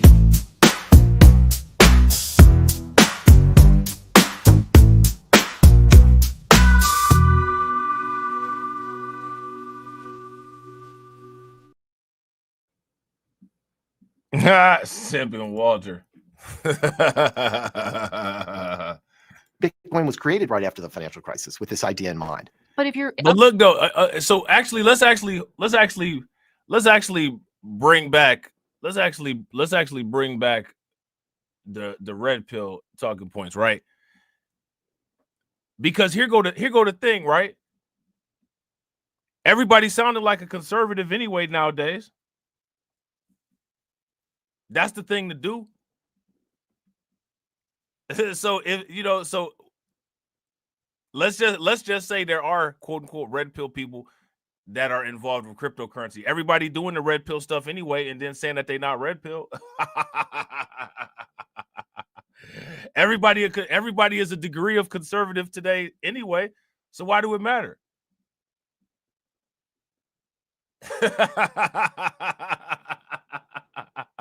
Make it look. Everybody lives in a dual reality, man. Everybody lives in a dual reality, and they hate hearing that shit about themselves. I don't understand it. Somebody make it make sense. Everybody doing the conservative shit today. Everybody doing it. Didn't nobody vote for Trump? Allegedly, right? Allegedly, everybody sat on the couch. Allegedly, I know for a fact I sat on the couch. I don't know what everybody else did. I can't say definitively what anybody else's ass did. It sure as hell, if you look at comment sections on YouTube and if you listen to YouTubers, it sure as hell don't seem like everybody sat on the couch. Now, I know I did, right? I know I did because I was there. You know what I'm saying? I've never voted in my entire life. I'm not even a registered anything. I'm not a registered Democrat. I'm not a registered Republican. You know what I'm saying? But I don't know. Now, you know, nobody voted, but everybody cheering on the mass deportation, though. You may as well have voted. You know what I'm saying? What you cheering on mass deportation for? The couch ain't gonna mass deport anybody. You know who gonna mass deport people, and it ain't gonna be Kamala Harris. So if you sat on the couch, what you cheering for the mass deportation for? Why anybody cheering for anything for Trump? I'm gonna tell you why I'm covering the things that I'm covering is because I support cryptocurrency, and the Trump presidency is providing residual results for cryptocurrency supporters. And I highlighted this in a lot of the content that I did when I wasn't doing content about the Kamala Harris collard greens, which is doing absolutely nothing for anybody right now.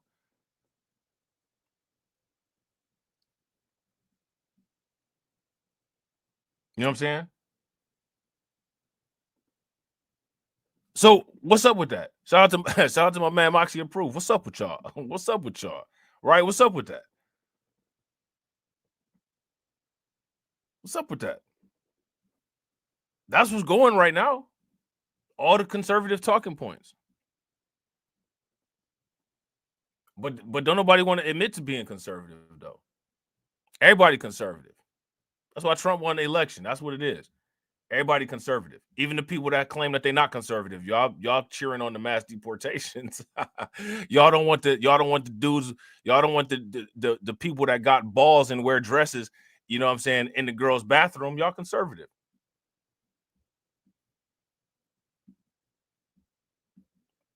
What's the problem?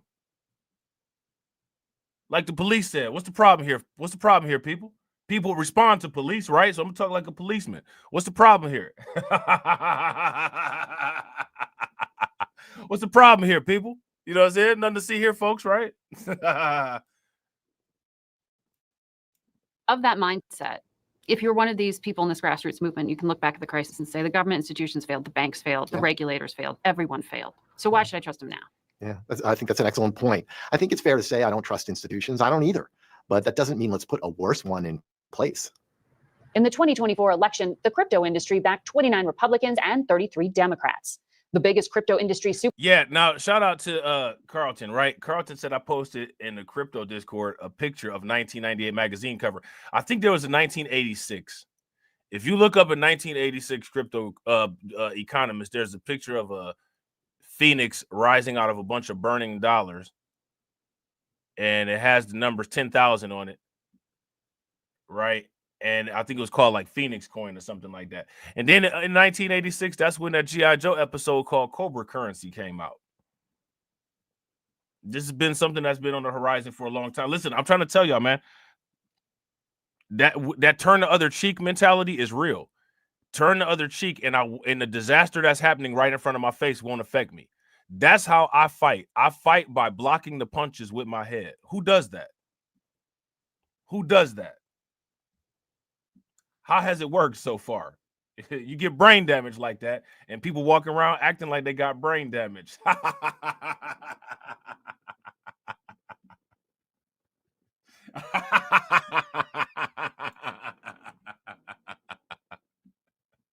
I'm just saying, man. I'm just saying. I mean, you know, and people lie about it, man. This why don't people stand on their stupidity? Stand on that shit, man. Beat your chest like King Kong. I don't understand why people don't do it.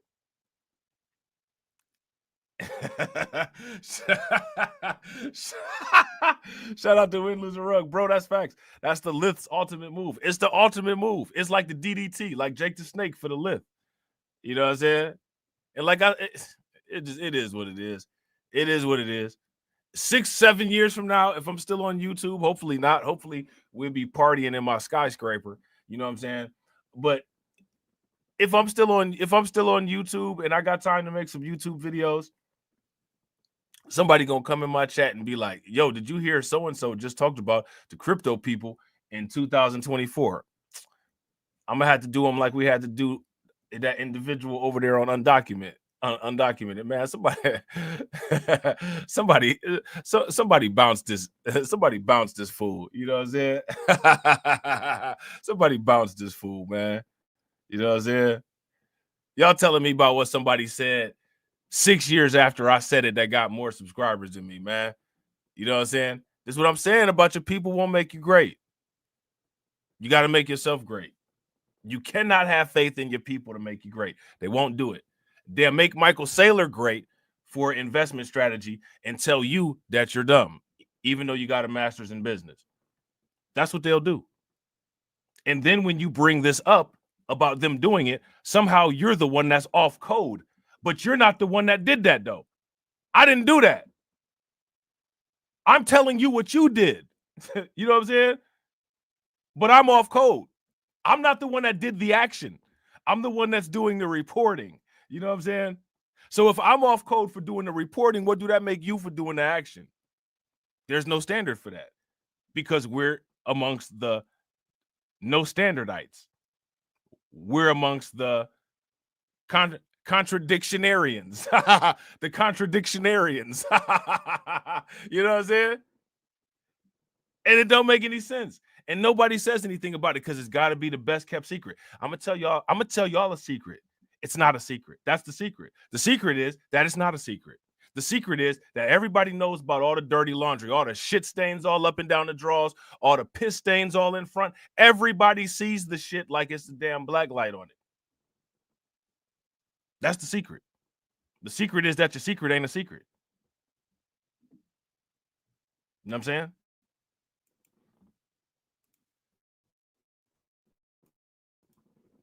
Super PAC that financed these candidates is called Fair Shake, which was started in part by Ripple, the company headed by Brad Garlinghouse. Fair Shake's right? Fair Shake. Now, this was funded by Ripple. Now, pay for play, right? This is what we're talking about pay for play. Did Ripple benefit from this investment? Oh, hell yeah. Because they cryptocurrency price them increased by how much? It's been what, like, let me see. Hold on real quick. What? Yeah. Over the last 30 days, XRP has increased 281%. So I'd say they definitely got their return on investment.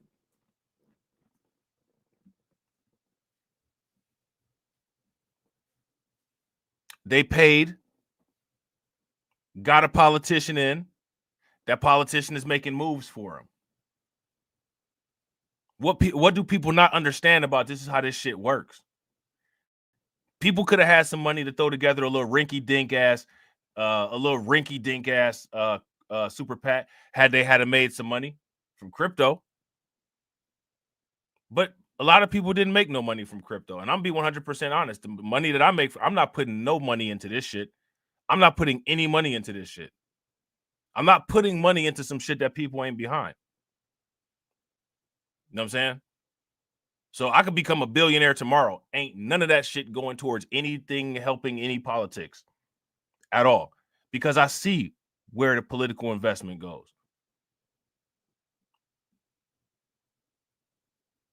It's just, to me, investing in politics that people lie and say that they're interested in and they actually are not interested in, that's the same as buying a brand new car. Why would anybody buy a depreciating asset? I don't buy depreciating assets. I try not to, at least, unless it's a necessity.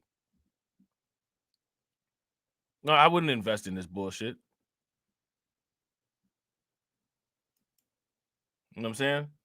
Ripple invested, though, and they got back a good return on their investment.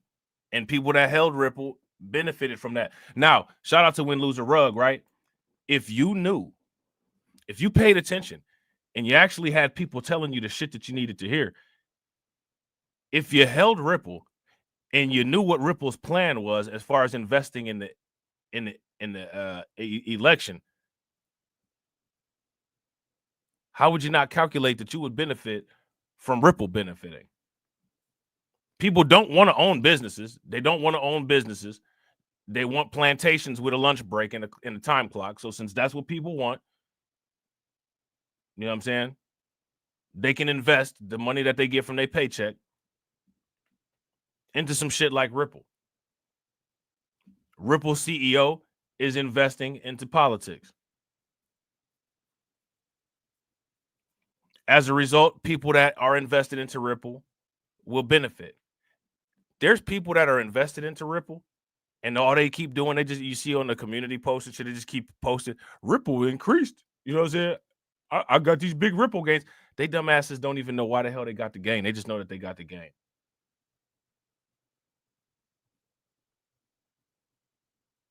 They don't even know why they got the gain. They don't even know what the hell been going on.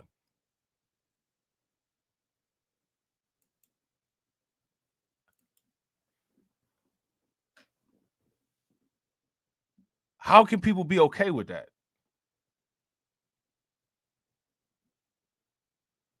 Have you ever just drove past like somebody's house and like their house just looks deplorable?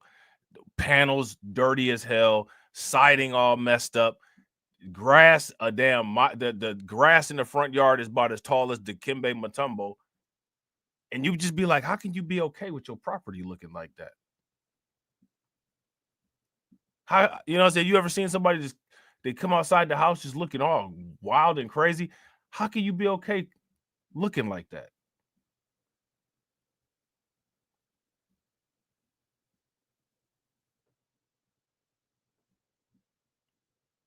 People need to start like giving somebody a little elbow, like, yo, you're stupid is showing. You know how like if somebody got something hanging out their nose, yo, you got a little bit of you got some boogers hanging out your nose. Start telling people, man, yo, your stupid is showing. I'm saying like put that shit up, put it away. You're stupid is showing. You're a fucking idiot. Your idiocy is showing. Go cover that shit up somewhere. You know what I'm saying? When people gonna start doing that?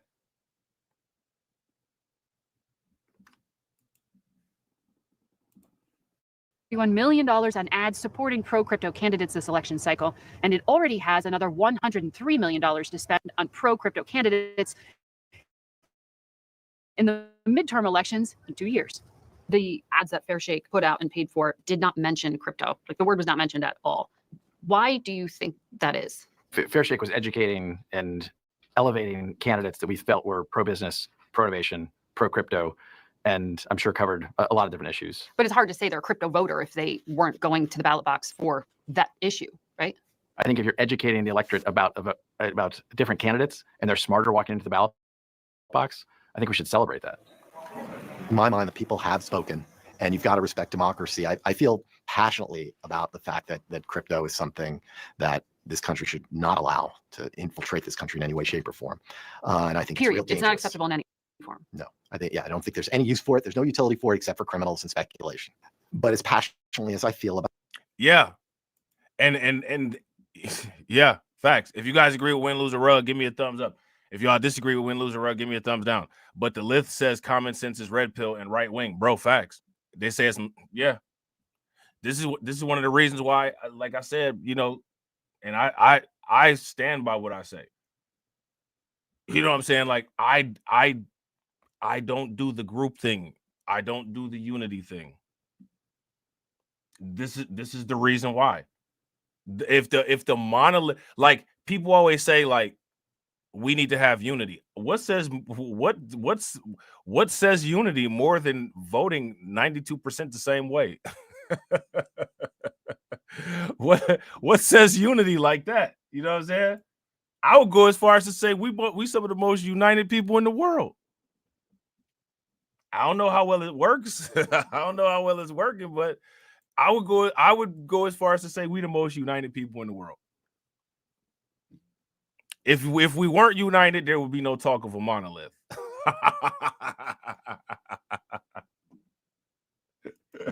I'm just saying, you know, about that.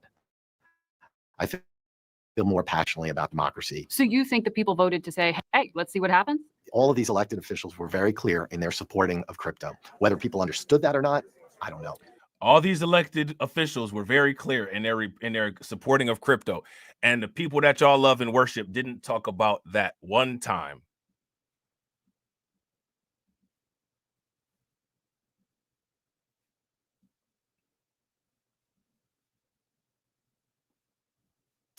My question is, why don't you all ask them this shit? Let me guess, this is fake news?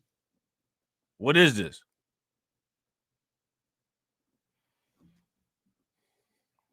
What is this?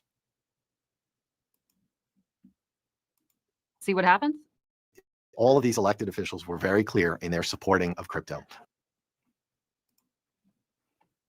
Look at how mad they're getting, Win.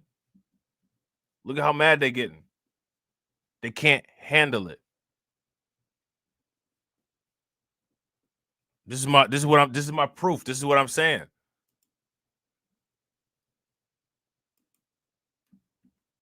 The people voted to say, hey, let's see what happens? All of these elected officials were very clear in their supporting of crypto. I don't know what to say. They were very clear. They were very clear. You know what I'm saying? they were very clear, but for some reason it wasn't clear to some people. I don't know what to say. I don't know what to say. But I'll tell you one thing that we're not going to do. We're not going to deflect away from the fact that people purposely ignored this shit, and now it's coming back to bite them. I want to know what people's what the benefit in ignoring that kind of shit was. That's what I want to know. What was the benefit in it? Do people feel benefited? Is it some type of benefit that people got? Let me know. Crypto companies bet big on U.S. elections this past November, spending millions of dollars on Republican and Democratic candidates, and it appears to be paying off big time. Bitcoin prices have skyrocketed since early That's November. exactly what happens. That's exactly what happens. So they'll bring a knife to a gunfight and be like, they keep cheating because they're using guns. They keep cheating because they're using guns. It's like, okay, bro, I'm tired of hearing that shit. I'm tired of hearing that shit. I'll tell you a better strategy. Why don't you start using your forehead to try to block the bullets? That'll probably work a little. That might work just as good as bringing a knife to the gunfight. You know what I'm saying? I'm tired of that stupid ass shit. And this is what I'm saying, bro. People need to start. Yo, hey, come here, bro. You're stupid is showing. You know what I'm saying? Are you dumb as hell for real? If you are that damn dumb, let me give you some of this duct tape for your mouth. Let me give you some of this duct tape for your mouth. Because we got the phenomenon of instant experts.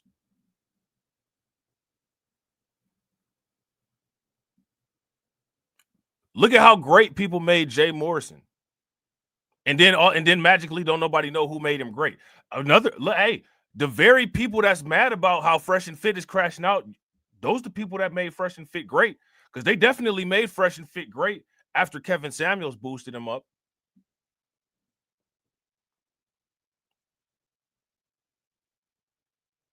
Kevin Samuels made Fresh and Fit great. And everybody was rocking with Fresh and Fit when Kevin Samuels was rocking with him. Now they mad. I don't know what to tell y'all.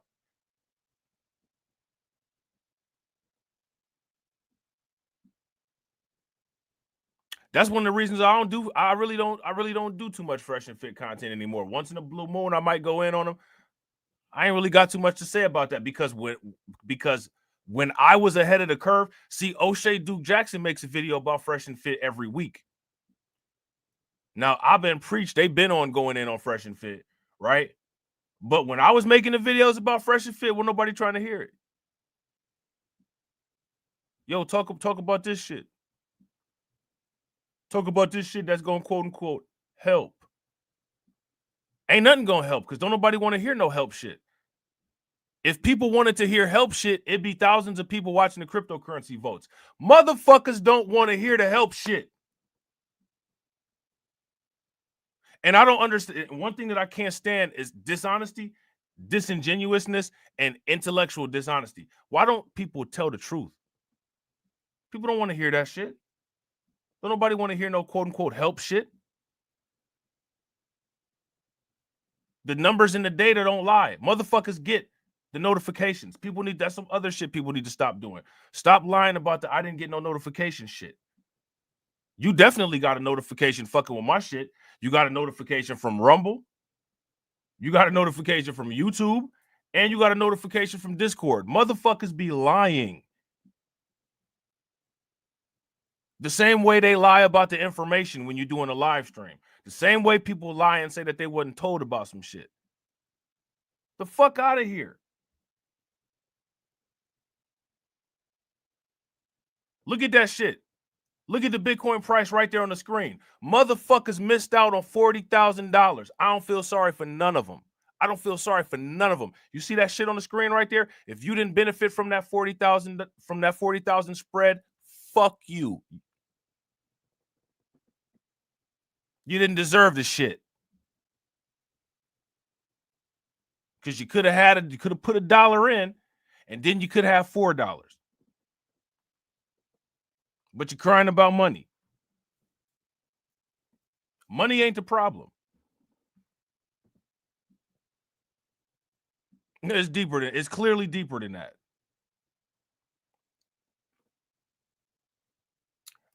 Shout out to Win Loser Rug, bro. Facts. Fighting the battle in a very ineffective way, but saying that isn't popular. Facts. Shout out to Win Loser Rug, bro. Facts. And people forget when Fresh and Fit versus Abin Priest first happened. O'Shea was riding with Fresh and Fit. O'Shea flipped on that. He was riding with Fresh and Fit at first. But everybody can count on y'all's memory.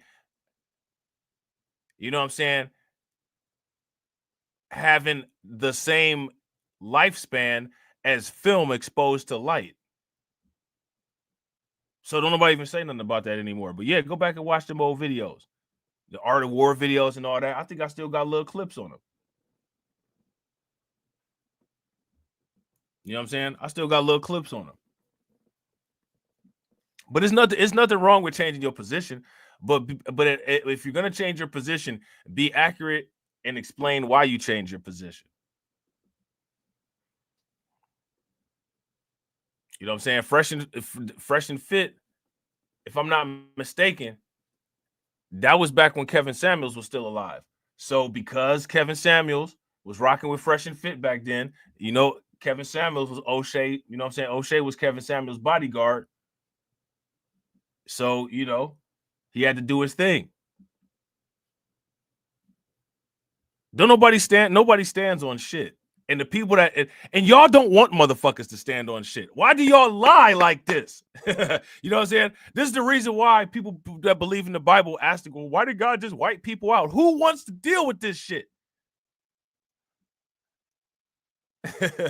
Who wants to deal with it? Who wants to deal with human vermin? You know what I'm saying? Who? No one. You know what I'm saying? Shout out to Carlton Way 1. Carlton Way said, imagine explaining to your great grandkids why you didn't invest in crypto. The new old niggas, bro. The new old niggas. The 2024 people are the old niggas of the future. I'm not going to be one of them. But my people gave me 5,000 subs, so ain't nobody going to know I exist. So it's not going to be no evidence. It was people out here saying this. Ain't going to be no evidence. Ain't nobody going to know where the fuck to find any of my shit. Because my people won't make me great. You know what I'm saying?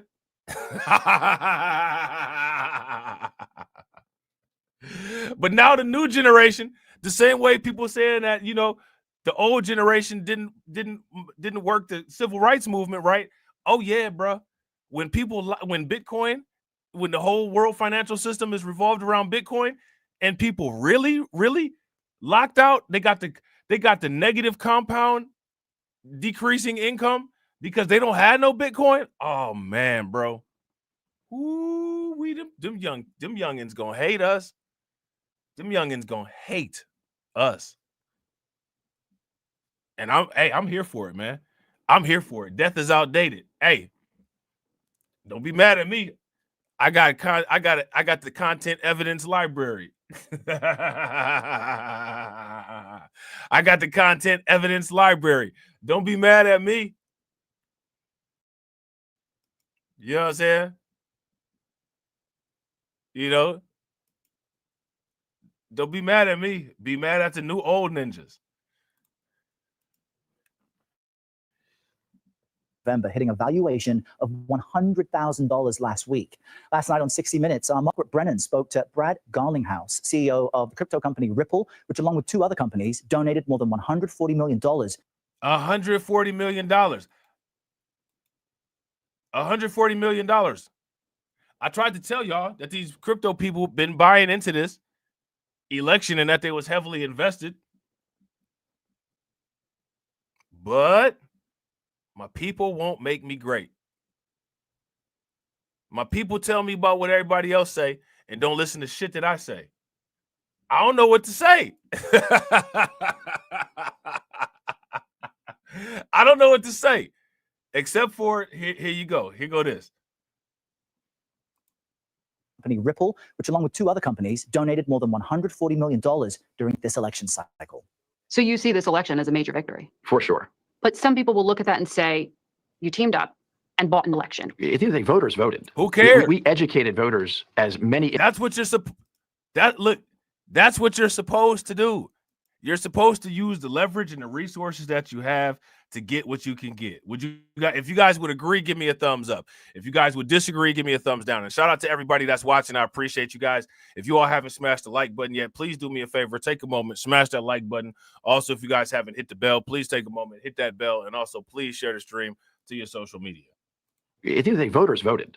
We educated voters, as many industries do, about candidates. But you help supercharge the candidates with the money in the coffers, right? On whatever they is that wanted to talk about. That's absolutely right. On this, let's bring Axios crypto reporter Brady Dale joining us from. That's absolutely right. That's what you're supposed to do. He gets it. He understands what you're supposed to do. This is what I'm saying. How many of you all believe that people want what they want what they say that they want? I don't believe that people want what they say that they want. I believe that this is a form of entertainment for people, and it's a sick vice.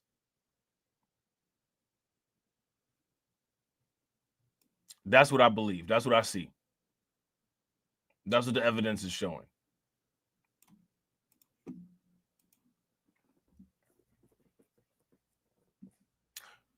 That's what the evidence is showing.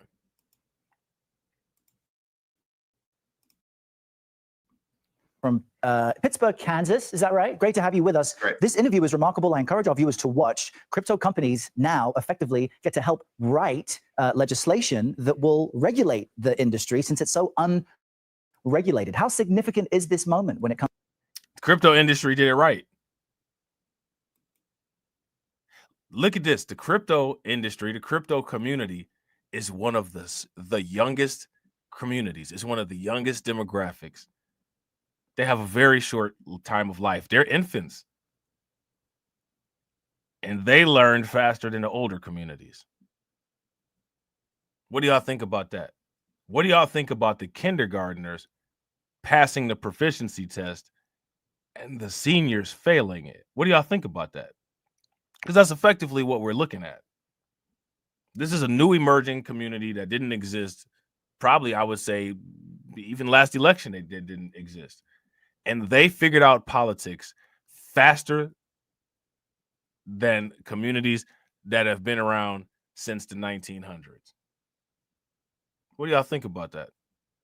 If you don't think about it, you should. And you should also ask yourself a question: which one of these communities are you more closely linked to?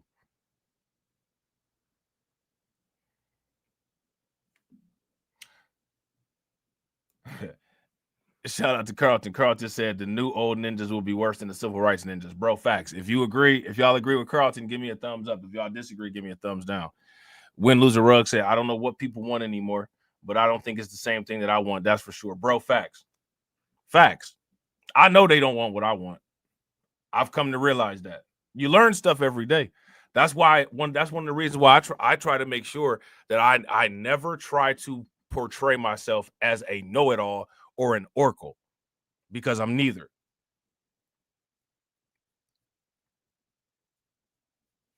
I'm neither. I'm an ever-evolving, ever-adapting villain. And I'm evolving and I'm adapting. You know what I'm saying? I'm evolving and I'm adapting. Crypto companies now effectively get to help write legislation that will regulate the industry since it's so unregulated. How significant is this moment when it comes to this type of currency in the US? I think it's a really big deal. You know, it's longer in the industry, which goes back about 8 years now. They've been asking for some kind of rules of the road for them, and I think they're finally going to get it, which should be good for investors in the industry and not so great for folks who are uncomfortable about cryptocurrency. And help us understand how the presidency of Donald Trump will impact all of this. I mean, he went from calling crypto a scam in 2021 to launching his own coin. Now, see, Trump saw the error in his ways, because Trump was one of the cryptocurrencies to scam people. That's probably one of the reasons why so many people gravitated towards him, for real. That's why they like, you know what I'm saying? That's why they like Trump. They like Trump. You know what I'm saying? Because Trump said a lot of shit that they say. They feel Trump. They feel Trump. Then Trump changed course on him. Well, cryptocurrency ain't a scam. Matter of fact, I'm going to gear my presidency toward these crypto people. We just going to ignore that and act like that didn't happen, and we're going to focus on mass deportations. You could get, hey, listen, man, Trump could do the mass deportations, and the mass deportations might help, right? Or you could have for sure got you some money for crypto, holding some crypto before Trump even got in office.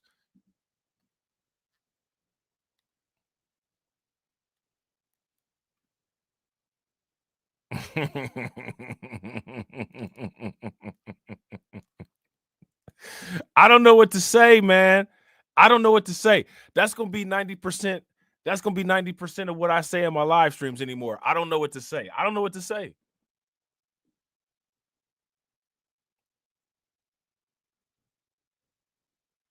What should I say? Let me know what I should say. Will impact all of this? I mean, he went from calling crypto a scam in 2021 to launching his own coin. What can we expect, do you think, considering the amount of money that these companies have paid to prop him up? Well, I think the first thing we'll see is an SEC that quits suing every company in sight. The current SEC, it's not just suing the really scammy companies, and obviously there's a ton of those. There's tons of those. It's suing companies that have been trying really hard to be in compliance with the rules such as they are. So I think that will... Man, look at the Trump picture with the bullet, you know what I'm saying, with the blood on his face and the Bitcoin. Y'all didn't see none of these pictures on nothing y'all watched. Nobody that y'all watched talked about any of this shit, and they claim that they want y'all to get wealth. And then y'all asking me questions that y'all should be asking them, and I've been showing this shit.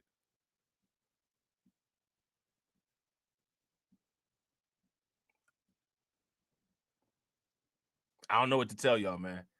I don't know what to tell y'all. All I know is that people get what they ask for. If y'all agree, people get what they ask for, give me a thumbs up. If y'all disagree, give me a thumbs down. People get what they ask for. This is what people ask for. People getting what they ask for. People definitely getting what they asked for. Will end. That's probably the most important thing. And then if Congress decides to really get serious about writing some kind of law, I don't think that'll happen until the next Congress. He'll probably get behind it if he thinks it's a good idea. So I think those are probably the two big things. And for people who don't have crypto, and I'm sure you've had to explain this to so many people in your time covering the industry, but why should the uninitiated care about this? Well, I mean, for one thing, it's been around since. Now, let me ask y'all this question. How many times do y'all think that people will hear this quote unquote, this ain't a black conversation? This ain't a black conversation. Black people ain't got time to talk about this. That's one of the things Tesla and Figaro would say. Everybody was rocking with Tesla, and, you know what I'm saying, just about a year or two ago. And then now, you know what I'm saying, people kind of don't really be saying too much.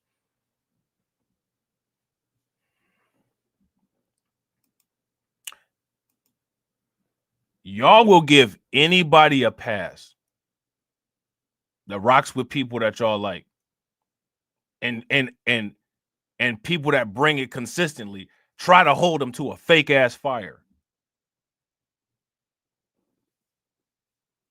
Y'all make scammers great and talk about cryptocurrency as a scam.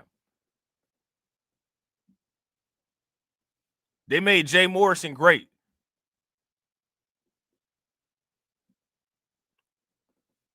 People still going off of stuff that Umar Johnson says.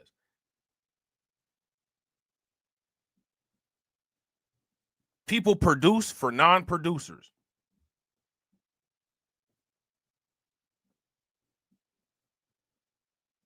And they consciously know what they're doing. That's why I don't feel sorry for none of this shit. All the information, all the opportunities was there.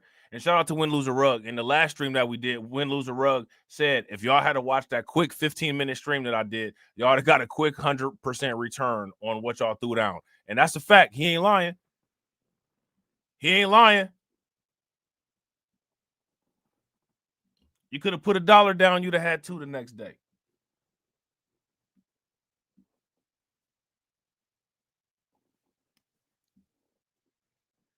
You know what I'm saying?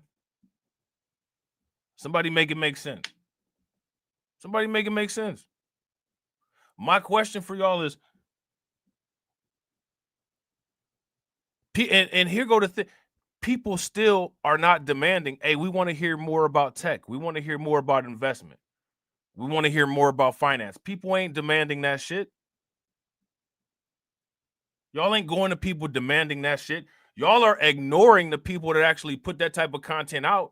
And then the people that y'all like that don't talk about that shit, y'all come to the people that actually talk about that shit asking us why the people that y'all like don't do that kind of shit.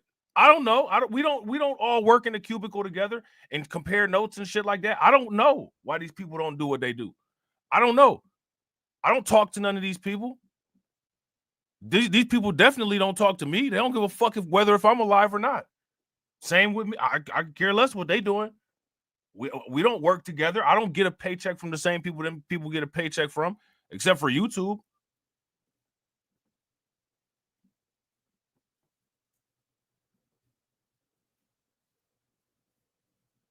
People ain't as tough. People ain't as tough as they try to act like they are.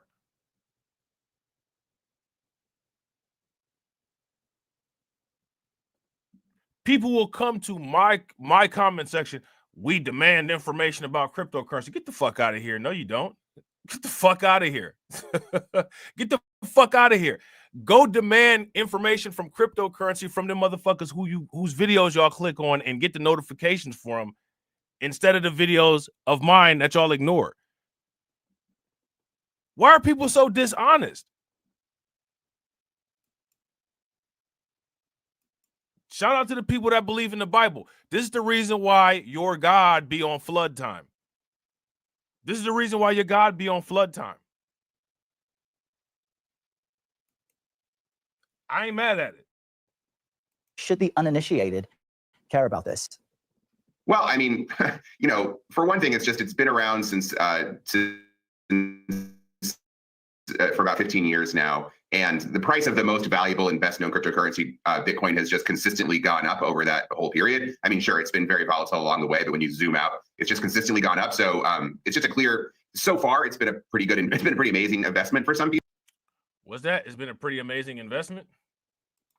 Zoom out, it's just consistently gone up. So it's just a clear, so far, it's been a pretty good, it's been a pretty amazing investment for some people.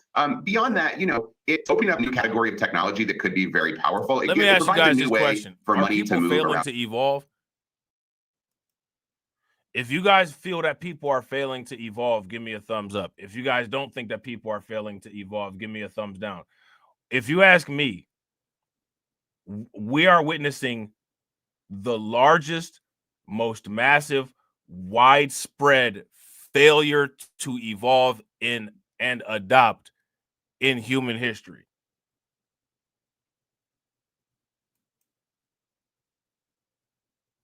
And what's wild about it, the craziest thing about it, is that it appears to be self-induced. It appears to be self-induced.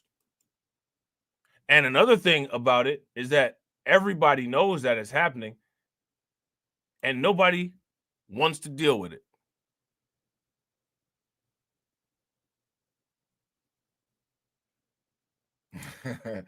Shout out to Carlton. Carlton said a lot of us are still stuck on those pyramids. Yeah. I don't know what to say. I don't like, this is just, at this point, it's more reality denial. It's more reality denial. This ain't nothing. This isn't a fringe news art. Like, this is the actual mainstream media. This is the news. This is CBS Morning News.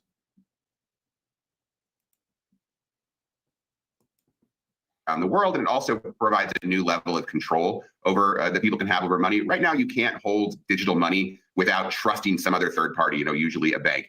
Crypto changes that. You can do it yourself, which has risks, but that is just a whole new use case. Yeah, and there are an incredible amount of risks, as exciting as it is. Brady Dale, thanks for waking up with us from Kansas this morning. Great to chat with you. All right, so there's that. All right, so again, just more and more backing of this, right? So now next, what we about to do is we're gonna take a look at this list. All right, we're gonna take a look at this list, and shout out to the people in the Discord. Like I said in that last video, I'm not about to talk about no cryptocurrency investment strategies on the live streams and anything public anymore, because people don't deserve it.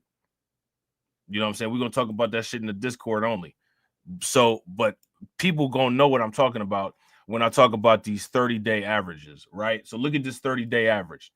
Now, you see Bitcoin's 30-day average. Now, what is 30-day average? Let's ask this question. 30-day average is a billing period, right? You got to pay bills every month, every 30 days for the most part, right? That's a fact. If you guys would agree, give me a thumbs up. If you guys would disagree, give me a thumbs down. You got to pay bills every 30 days. Now, let's take a look at how much percentage return cryptocurrency is doing within these quote unquote 30 days. Bitcoin, 19.72%. They don't have Ethereum listed.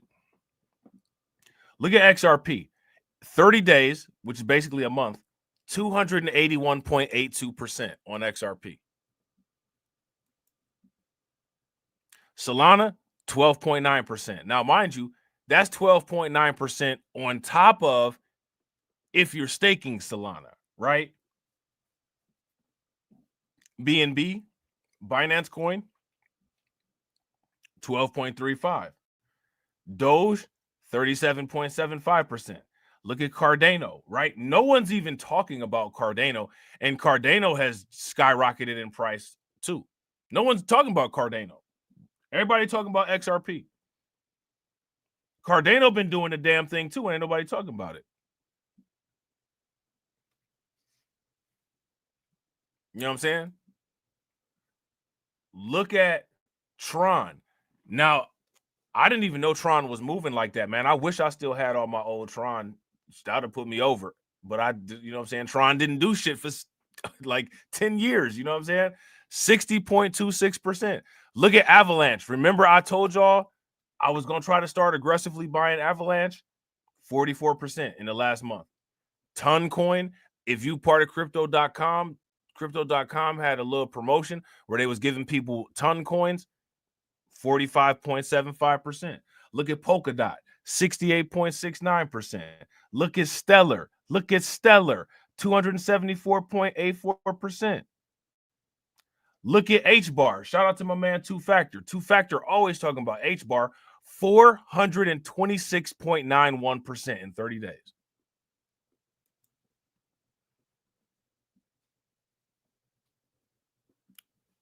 These are extremely impressive, right? These are very impressive gains. Is there anything that you guys notice? I don't even know anything about this crypto. It's called Mantra, 187% over the last 30 days. Look at Algorand. I wish I had still had my Algorand. I sold all my Algorand. I think I bought Solana with it, so I made out pretty good. But I used to have a ton of Algorand. I used to have a ton because you was able to stake it on Coinbase. 193.53%. Look at all of these tokens that got 100% or greater 30-day returns.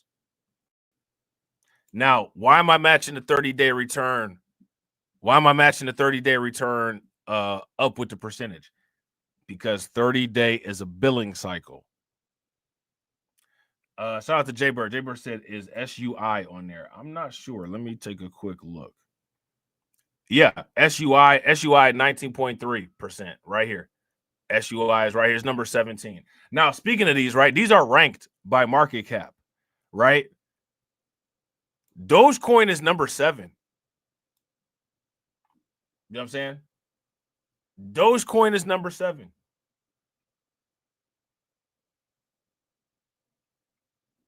Shiba is number 12. Pepe is number 20. Kronos is number 33. Look at Kronos, 23.55. Plus, they got the 20% APY staking right now.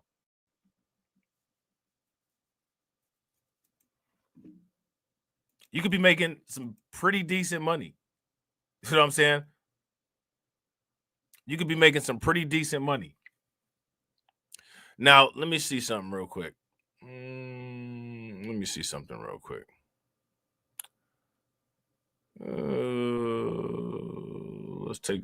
Let's actually listen to Michael Saylor here.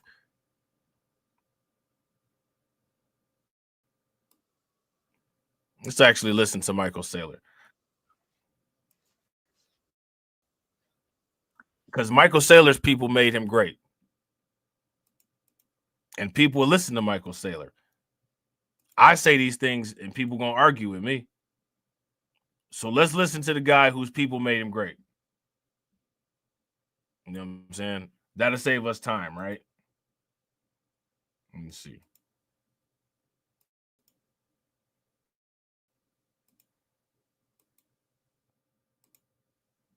And my question for everybody is the same question that I ask all the time. How can people deny this stuff? How people just sit there in denial about this shit, in denial about this shit. You know what I'm saying? I think as long as we have nation states and we have cities and states, they're going to borrow money, and they're going to keep expanding the sovereign debt. And I think there'll be corporate bonds as well. So I don't think they go away, and I don't think equities go away unless we lurch into a socialist, more communist type state. I think the argument in favor of equity values going away is you have to basically argue that the state will move to expropriate, regulate, and tax out of existence the equity values, and they could. So this is kind of a bullish on capitalism, right? This forecast, like companies invent stuff and they're able to keep their earnings, right? So it's a fairly bullish on creativity. I think that there's a lack of a learning curve when it comes to dealing with business and finance, and that's greatly exposed in people's resistance to emerging financial technologies. It's obvious. It's clearly obvious. In most cases, it's mostly people that don't have any experience dealing with money whatsoever, whether it's education or actual real life application, that reject the notions of the evolution of the financial market. And that's another exposing factor. You know what I'm saying? When you look at people like this who embrace this type of stuff, like these large corporations, people like Michael Saylor who got billions of dollars, Elon Musk, and then you look at the broke people who don't have anywhere near $1 billion, who have an issue with it, it's kind of evident as to what's causing the resistance. Very exposing. If you guys would agree, give me a thumbs up. If you guys would disagree, give me a thumbs down. Very optimistic about technology innovation, optimistic about capitalism, optimistic about transformation, pessimistic about the opportunities for gold. Art's a small thing. I don't really know one way or the other, but at the end of the day, it doesn't really matter that much, given the fact that my advice, if you're a Bitcoin maximalist or a Bitcoiner, is you shouldn't be investing in anything other than Bitcoin, right? Right? I mean, Bitcoin is, you've got an answer. There's one winner. Everybody else is a loser.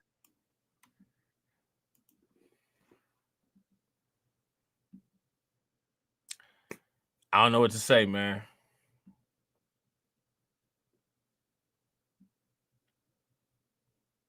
I don't know what to say. Let me ask you guys this question. Shout out to the people in the comment section. What is Bitcoin's total annual return over its lifespan?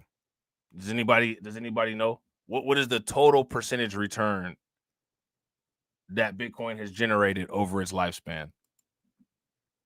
Right. And so the question is, are they going to lose big or lose small? And if you came to me and said, oh, I'm going to find a strategy to short the bond market, I would say, I don't suggest that either. You might lose your shirt. So I don't know how to short, or I don't know it's very wise to be shorting most of these things.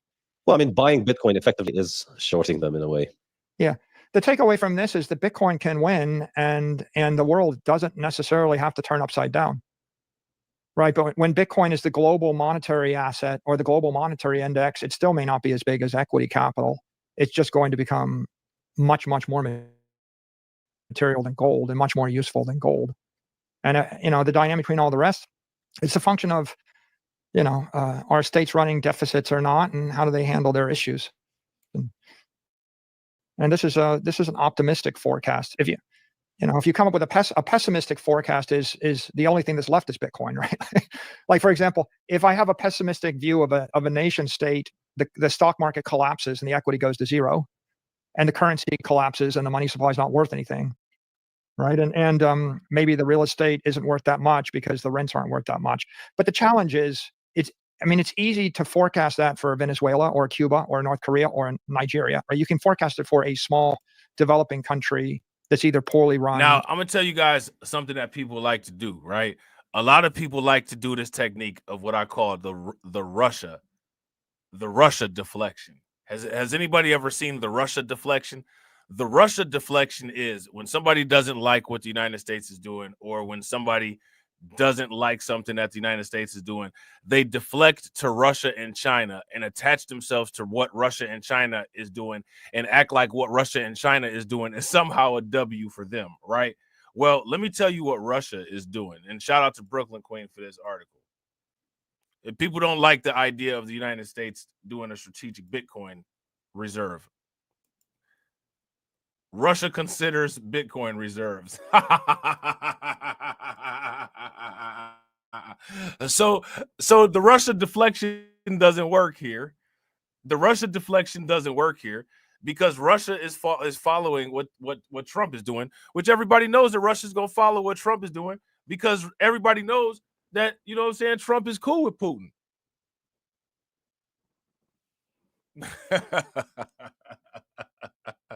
You know what I'm saying? Russia considers a Bitcoin reserve. So you can't attach yourself to Russia and say, Russia's doing this. No, Russia's doing this. You know what I'm saying? Russia's doing this. Russia considers Bitcoin reserves a digital shield against geopolitical risks, right? As international sanctions and geopolitical tensions persist, Russia is exploring the idea of establishing a national Bitcoin reserve. It's a scam.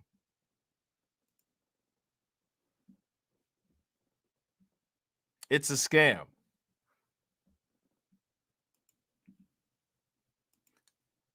Russia's doing it.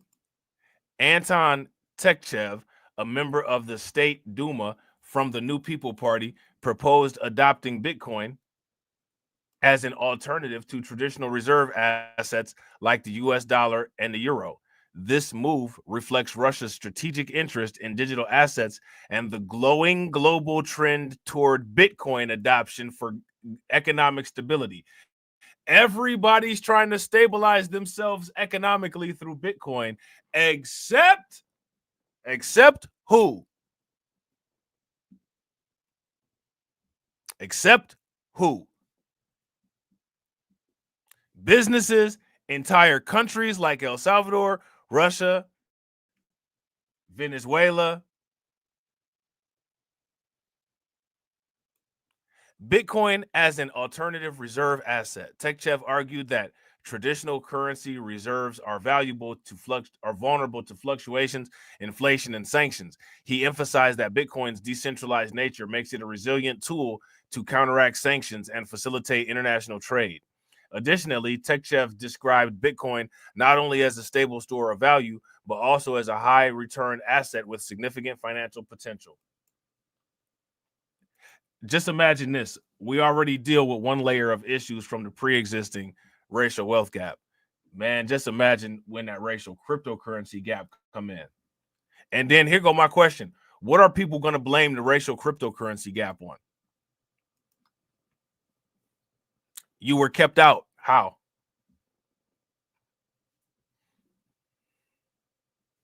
I want to know how people are kept out of this is what I want to know.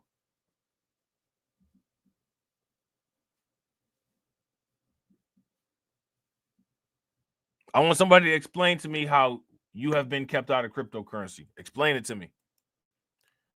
Russia's crypto strategy. Russia has been actively exploring the potential of cryptocurrencies in cross-border payments. This initiative aims to mitigate the impact of sanctions and provide alternatives to traditional financial systems. The proposal to create a national Bitcoin reserve aligns with the strategic shifts of other nations adopting Bitcoin as a key asset. In the United States, legislation proposing a national Bitcoin reserve is under discussion, while countries like China are also expected to take similar steps in the future.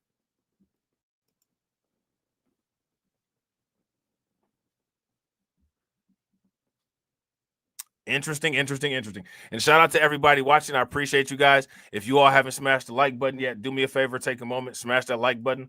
Also, if you guys haven't hit the bell, please take a moment, hit that bell. And also, please share the stream to your social media. Global implications. All right, we're going to take a look at these global implications.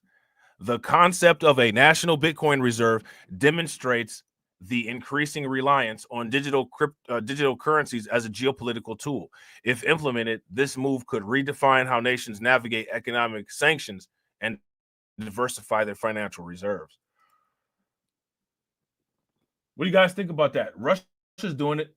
Can't use the Russia deflection. That's a technique that can't be used. Russia's doing it. People like to run to Russia, despite the fact that Russia don't care nothing about you. You know what I'm saying? When people, you know what I'm saying, feel like they're getting closed in because they can't get a W over in the United States, they got to try to attach themselves to people that they think might be able to rival the United States. And Russia like, yo, we about to do this too. What you going to do now?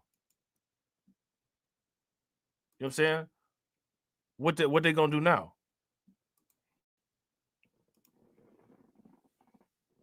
Mismanaged or communist or, you know, or dysfunctional with hyperinflation or a war zone. It's hard to forecast that for the entire world, right? If the entire world, you know, imagine a forecast where all the currency of the world goes to zero and all the companies go to zero. Well, that's a big problem. So I'm not thinking that in the global macro model. The assumption is the world government works, you know, all these governments work through a bunch of issues and they eventually figure out how to not make things much worse. And then technology advances and we get humanoid robots and we get AIs that actually do useful thinking. And then we figure out how to, you know, unleash, you know, the power of 100 million AIs to make the world a better place. And there'll probably be companies that make a fortune, the next Facebook, the next Google, the next whatever, and their equity market caps will be quite high. And meanwhile, capital will be created by human productivity, and a lot of that capital will flow into Bitcoin because Bitcoin's digital capital. Some of that capital will flow into real. Shout out to my man John Guillory. I appreciate you. Bro.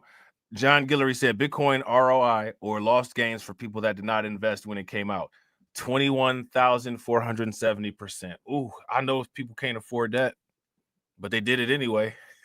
You ever did that? I've done it before. I ain't gonna lie. You ever went out to eat when you know you couldn't afford it? You got to save that little bit of money, but you like, man, this sounds good right now. I'm about to go do it. That's what everybody did on the 21,470%. You know, this, you know, I can't afford it, but it tastes good right now, so I'm gonna just do this anyway.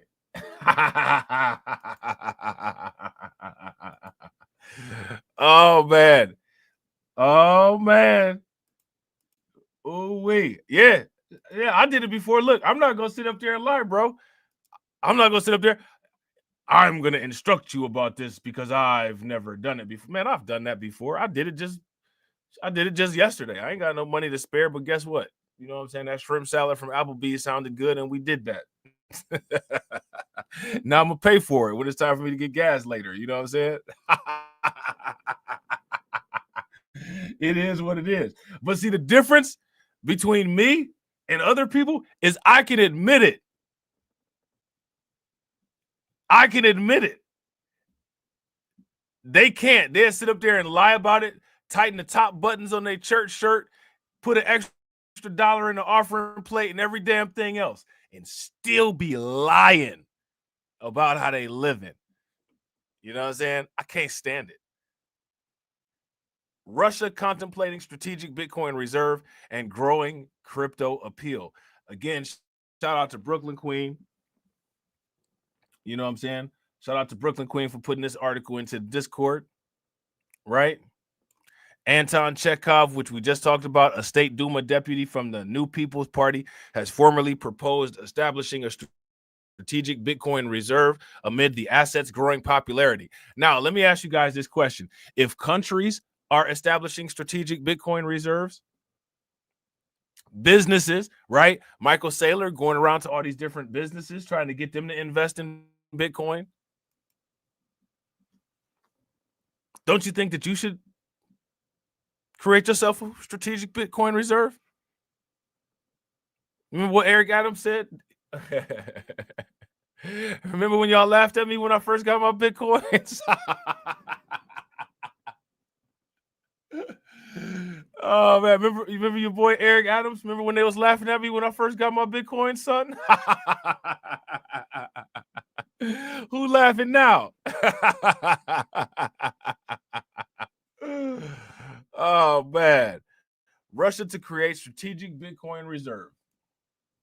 That's what the United States talking about. Now, let me ask you this question. What if all these countries create strategic Bitcoin reserves? What's that going to do for the price of BTC? What's that going to do for the price? That's going to skyrocket that price. Russia could join a number of nations considering leveraging Bitcoin for strategic purposes. Now, I'll tell you what the United States should do, right? The United States, what they should do if they were smart, they need to have Michael Saylor do their Bitcoin purchasing for the strategic Bitcoin reserve. That's what they should do. If you guys would agree, give me a thumbs up. If y'all would disagree, give me a thumbs down. The United States should go and tap Michael Saylor and be like, yo, we need you to do the Bitcoin purchasing for the strategic reserve. They shouldn't get somebody inexperienced to do it, if you ask me. With limited access to traditional international payment systems for countries under sanctions, cryptocurrencies are becoming virtually the only tool for international trade.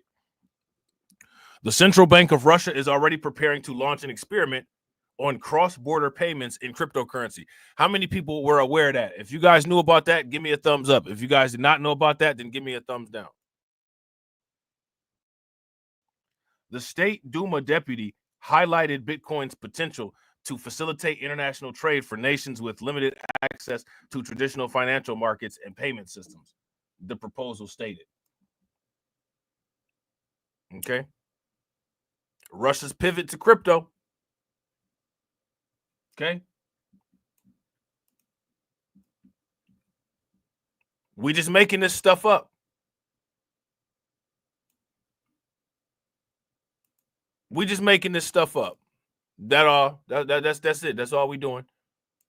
We just making stuff up. Why not? Why not just make stuff up? Now, I want to show y'all this.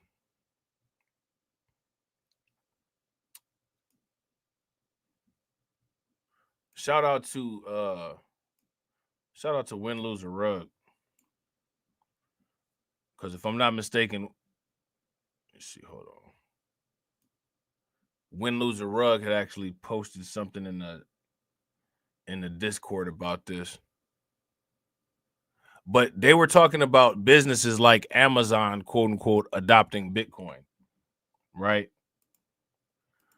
Now, here's an example of that happening. Now, we all know that the people that own Amazon, they got way more money than anybody on YouTube.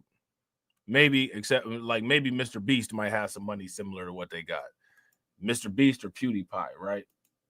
And nobody like, of course, right? Amazon urged to buy Bitcoin as Microsoft shareholders consider Bitcoin proposal. Now, we all know that Microsoft, they voted against having the Bitcoin. They voted against it. They're gonna wish that they hadn't in the future, but they voted against it.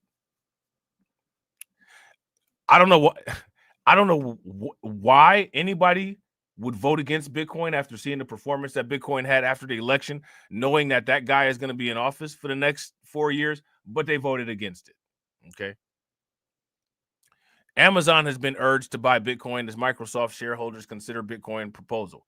The National Center for Public Policy has recommended Amazon convert at least 5% of its assets into Bitcoin, right as Microsoft considers its own Bitcoin move that it voted against. Now, let me ask you guys this question. Why are these big businesses considering Bitcoin, but you're not?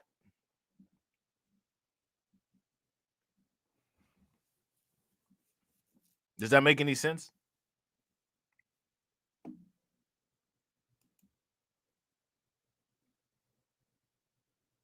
See, the idea, right?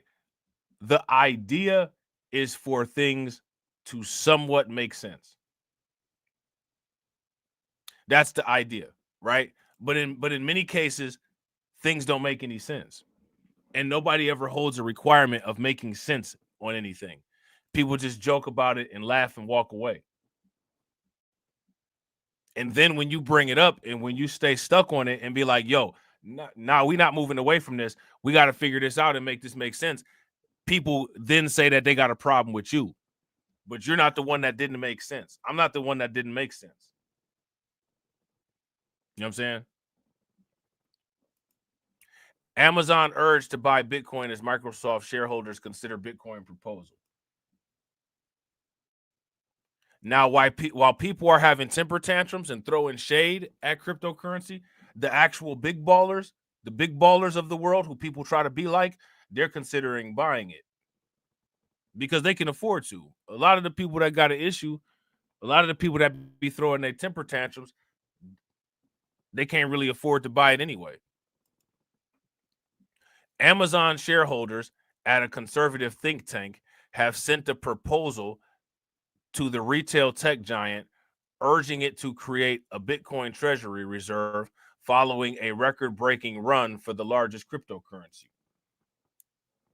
In a shareholder proposal dated December 6th, the National Center for Public Policy Research asked Amazon to consider holding at least 5% of its assets in Bitcoin. The think tank argued that converting Amazon's assets into the cryptocurrency could protect the value of those funds in an intense inflationary environment. Now, let me ask you guys this question. Would you all agree with that? If you guys would agree that that's accurate and that's true, give me a thumbs up. If y'all would disagree and you guys don't think that that's true, you think that that's false, think that it's a bad idea, then give me a thumbs down. Though Bitcoin is currently a volatile asset, corporations have a responsibility to maximize shareholder value over the long term as well as the short term, the think tank wrote in a shareholder proposal. Bitcoin is trading at $97,020 at the time of writing.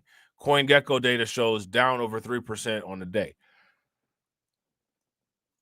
The token soared last week to an all-time high price of $103,679 and has jumped by 27% over the last month at the current price. Now, you know what's crazy about it? The people keep saying that it's going down to zero, but for some reason, for 10 years, it's traveled in the opposite direction of zero. It's traveled in the opposite direction of zero, people. The company shareholders will likely vote on the matter at their annual meeting, which usually occurs in the spring.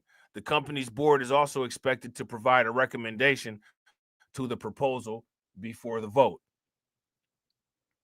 Okay. The National Center for Public Policy Research did not immediately respond to Decrypt's request for comment on the viability of the proposal. An Amazon representative likewise could not be reached prior to publication. The think tank is already in the midst of trying to convince tech giant Microsoft to add Bitcoin to its own balance sheet with a proposal that shareholders will vote on Tuesday. The firm's board has recommended that shareholders vote against the Bitcoin proposal, which the shareholders did vote against the Bitcoin proposal. Now, my question is, why did they vote against the Bitcoin proposal? We should check that out, what their reasoning was.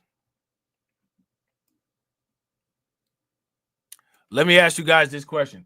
Do you all think that their reasons for voting against Bitcoin are the same as the reasons why people don't support Bitcoin amongst us? It's the mark of the beast. It's the mark of the beast. They're going to take Bitcoin and put a chip in your wrist.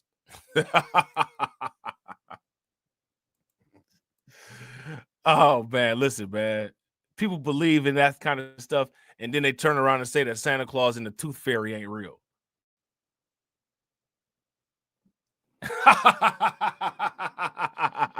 They believe in that and then turn around and say that the Santa Claus and the Tooth Fairy ain't real. Man, if people don't shut the hell up, Microsoft asked shareholders to vote against investing in Bitcoin, SEC filing. Microsoft shareholders will vote in December on whether the company should invest in Bitcoin, according to an SEC filing on Thursday. Now, what I want to know from you guys is, why do you all think that Microsoft shareholders voted against the Bitcoin? What is you guys' thoughts about that? What is you guys' hypothesis about that? You guys got a hypothesis for me?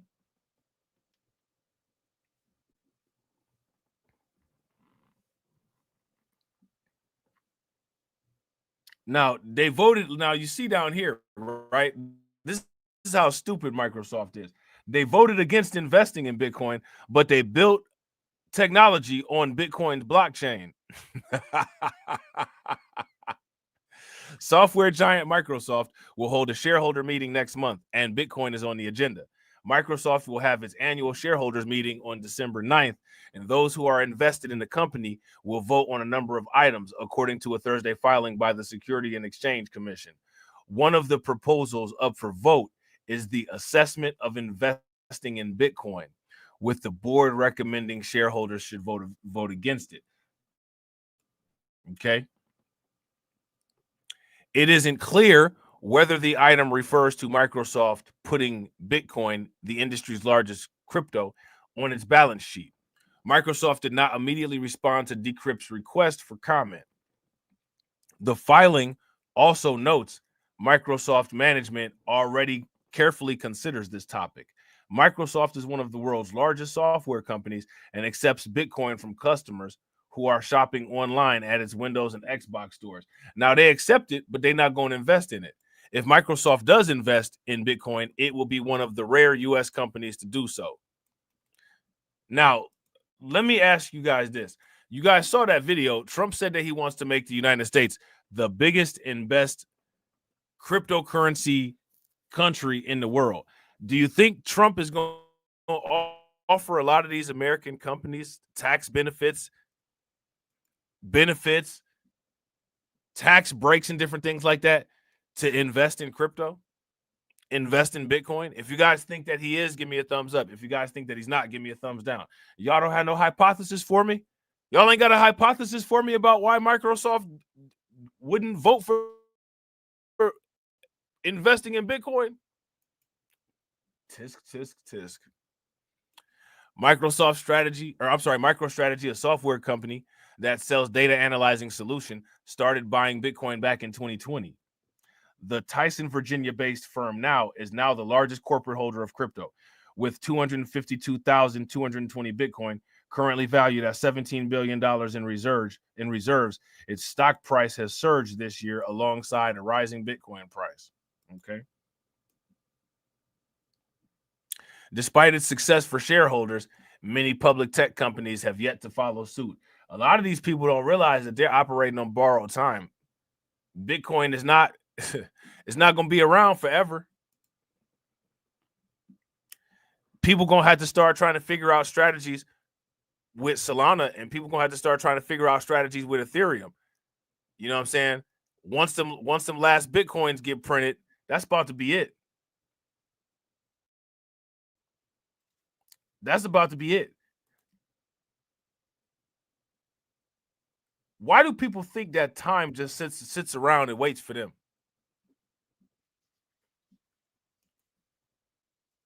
They think that time just sits around and waits for them. Oh, I'll do it tomorrow. I'll do it tomorrow. No, you won't. You ain't going to do it tomorrow because tomorrow's not going to wait for you. Time is indiscriminate. You know what I'm saying? Look at this. Hold on real quick. Let's see. I'm still trying to figure out why none of the racial wealth gap people talked about Trump and the crypto policy. Still trying to figure that one out.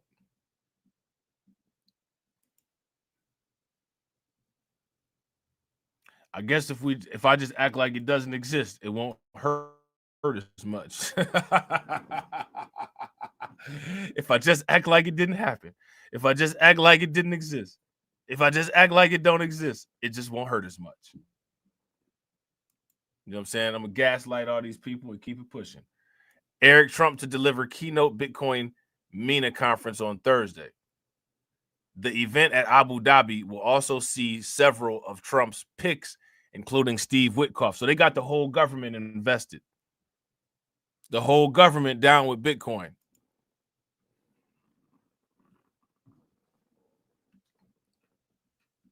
I want to know how people was kept out.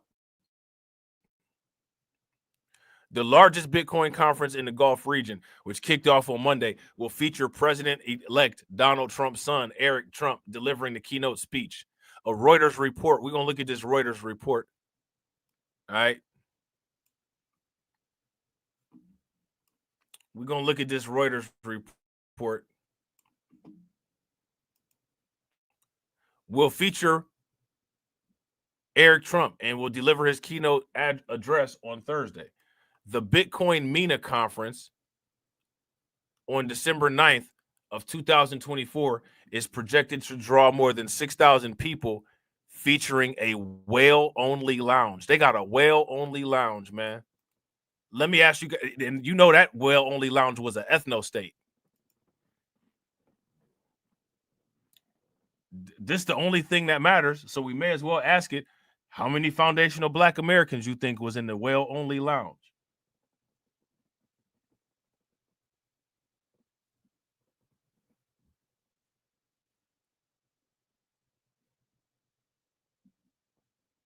It's the only thing that matters. So we may as well go on and ask it. Let's get the answer out there. How many foundational Black Americans do you all think were in the whales only lounge in Abu Dhabi?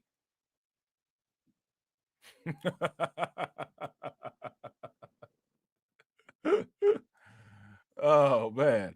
The event at Abu Dhabi will also see several of Trump's picks, including Steve Witkoff. Witkoff is the new White House envoy for the Middle East and also the co-founder of Trump's crypto platform, World Liberty Financial, launched in September. Donald Trump's sons, Eric and Don Jr. and Barron, are the chief crypto advocates and ambassadors of his crypto project. Value chain, value chain, value chain. Now, you know what's crazy about this? You don't see nobody talking about they you got all these Black people that was sitting there. Nah, you good win, lose, or rug. I'm just, you know, I'm trolling, bro. You got all these Black people that's talking about LeBron James and nepotism. No one is talking about this in terms of nepotism.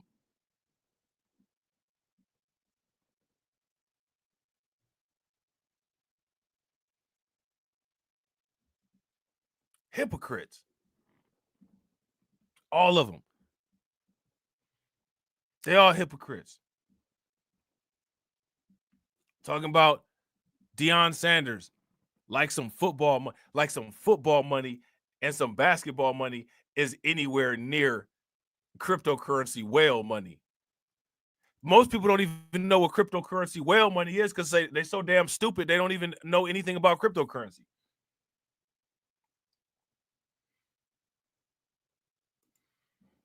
Shout out to Win Lose a Rug. Win Lose a Rug said, I be in those spaces. It's rarely any FBA on whale status.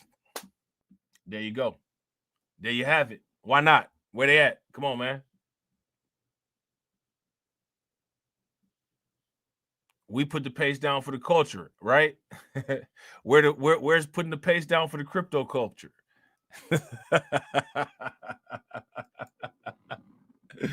Where we gonna put the pace down for the crypto culture? You know what I'm saying?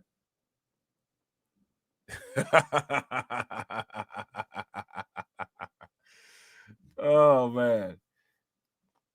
Hey, man. Hey. Hey. I got a feeling there wasn't nobody in that whales only lounge.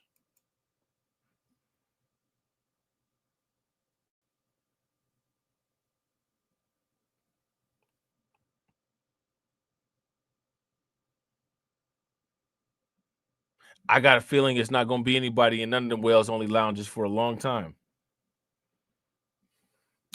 Shout out to Win Lose a Rug. Win Lose a Rug said mostly white and Asians be the whales. You know, it's people still playing the lottery, bro. People still playing the lottery. They dumbasses still spending their entire paycheck on pick 3, pick 4, pick 5 numbers. Playing that shit box like some dummies.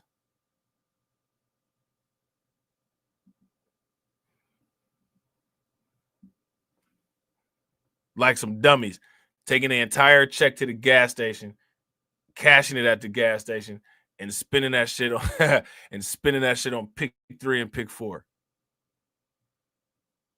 You know what I'm saying?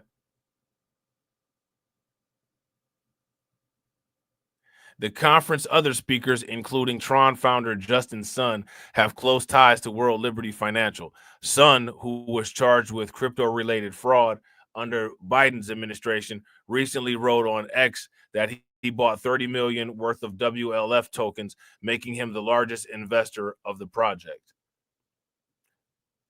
Marshall Beard, and I mean, look at this. The people that got the crypto money are spending.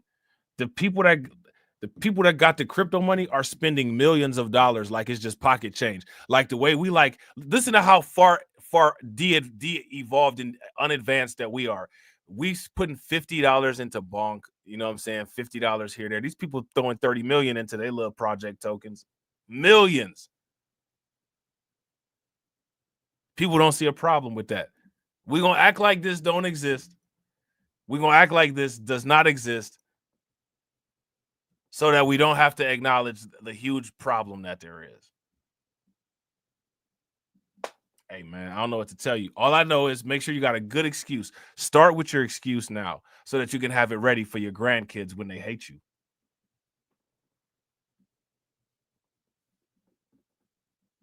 And your great-grandkids. Start making your excuse now.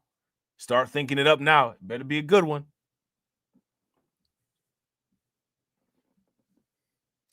Yeah, they be having that money like that, bro. Like I said, man, people going to see this change. Cryptocurrency is about to turn millionaires into the new middle class, and billionaires are going to be the new millionaires. Billionaires about to be way more common, and it is not going to be very many of us. The people are resistant to cryptocurrency. When the billionaire millionaire shift occurs, don't come to me crying about money, because I'm not about to be hearing that shit. You about to get roasted over here on that shit. You about to get flanked. We about to make fun of you like a damn dog.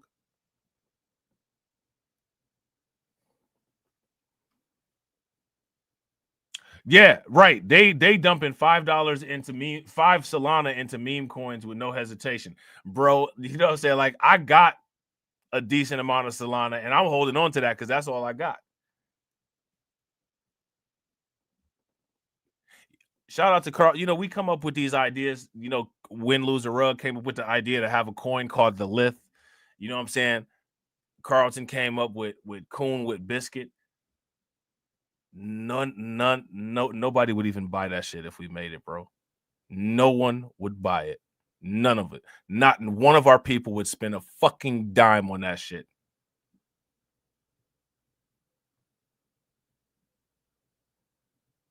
They came out with Pepe. That shit blew up in the first day.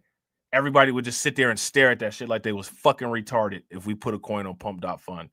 And then a bunch of fuck niggas would make videos about us and say that we was scamming and shit while they giving all their money to Umar Johnson and Jay Morrison like some fucking retards and listening to them on the Breakfast Club.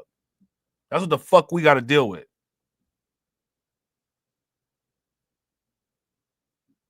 That's what the fuck we got to deal with, bro.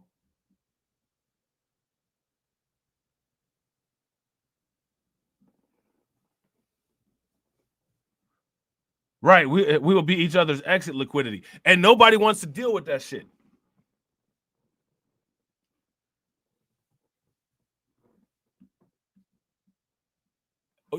Or here's the other retard shit somebody would do.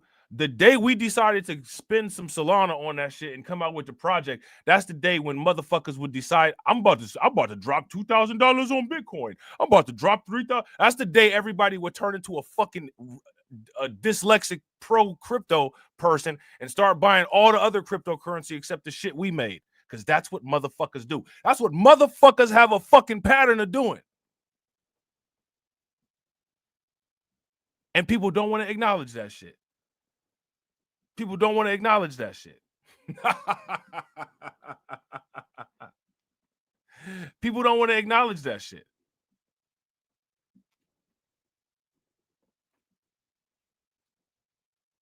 They're going to acknowledge that shit today. They're going to acknowledge that shit today. Why do people move like that and then ask stupid questions? You ever think about this? Man, that shit failed. Yeah, because nobody supported the shit. The fuck you expect us to buy all the shit?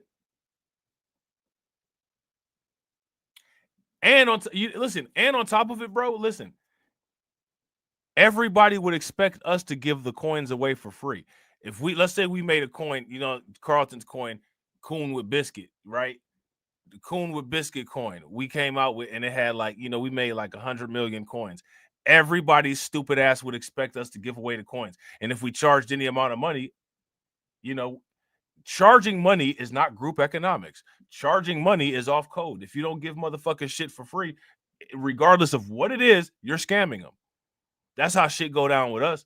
So if you actually have production costs, if you actually have to pay for some shit, well then, you know what I'm saying? You're off code. How dare you charge people for shit? But the people that y'all like, y'all will empty your wallets for.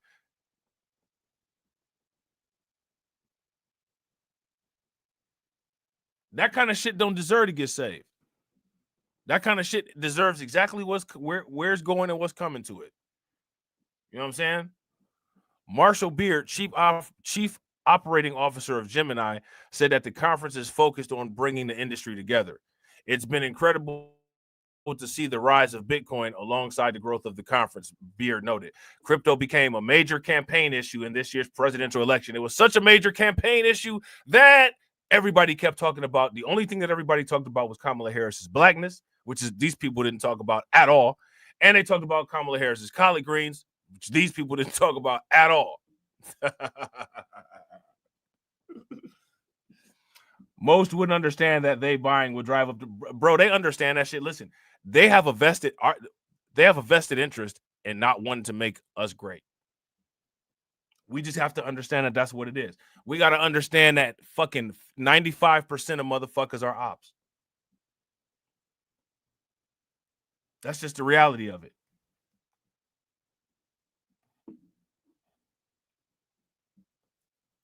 It's just the reality of it, bro.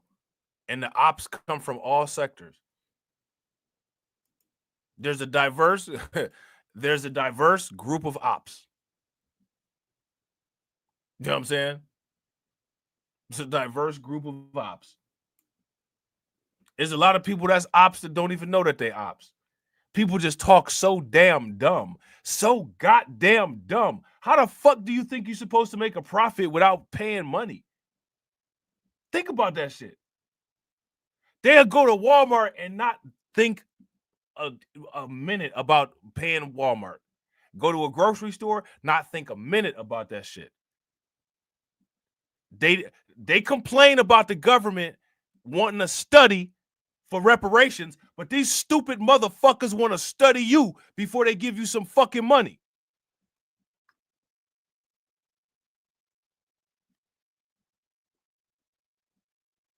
You will sit there and complain about the government wanting to study about reparations, but you got to study a motherfucker that's trying to make a dime on the street before you give them some fucking money.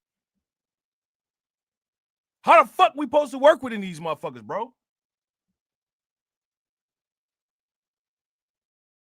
And nobody tells these motherfuckers about themselves. They let this idiocy run rampant like a goddamn disease out of control.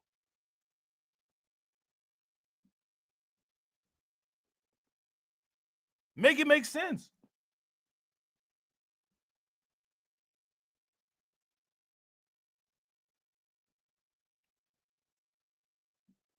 Make it make sense. You can't.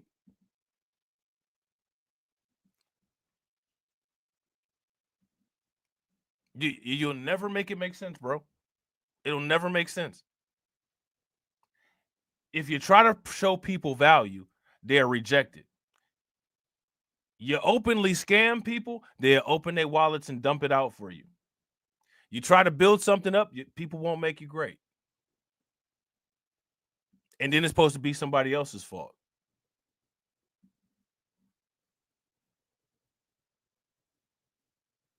Why didn't anybody talk about any of this shit? Look at this line right here. Look what this says. Crypto became a major campaign issue in this year's election. It was such a major issue, no one talked about it in any sector that we're associated with. No one talked about it. It was a major campaign issue, though, that nobody talked about. Nobody talked about it. Everybody talked about gender war. Everybody talked about collard greens. Everybody talked about Kamala Harris's blackness. Everybody talked about mass migration. Nobody talked about this shit. Mass immigration or mass deportation. Nobody talked about this shit. Y'all's leaders, the people y'all love and follow, didn't talk about this shit. And it's a major campaign issue. Nobody called customer service on these motherfuckers.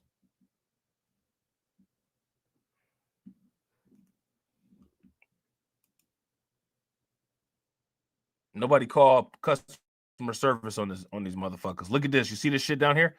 XRP price targets $5 as whales load up. Still got time. We know three new targets, right? They saying that Ethereum's supposed to target up to what? 7,400. XRP looking like it's finna target towards $5. Bitcoin about to go back down to 94,000.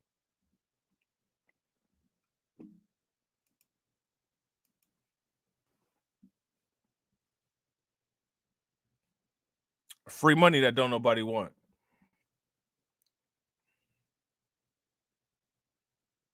Free money that don't nobody want. Trump's family and allies at the golf conference come in line with Trump's vows prior to his winning the election. He promised to become the crypto president and make America the new crypto capital. No one, except for me and our sector of YouTube, spoke a word about this shit because they don't mean the shit that they claim that they mean. They don't say the shit that they say that they mean. The shit that's directly impacted on improving people's wealth was purposely left out of the content and discussion. Y'all was sitting around talking about collard greens for the last 6 months. Y'all was sitting around talking about gender war shit for the last 6 months.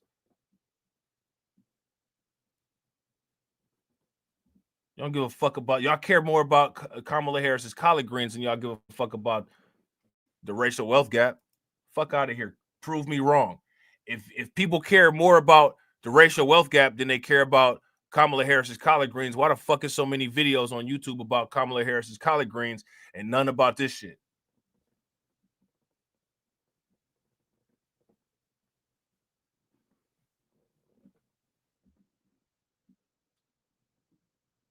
Hypocrisy.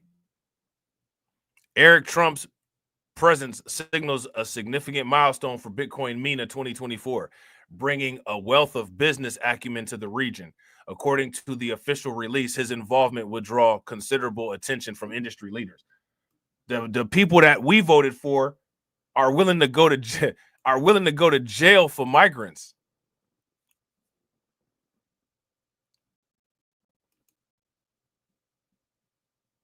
And the best that anybody can do is lie and say that they didn't vote for them people. Yeah, you did.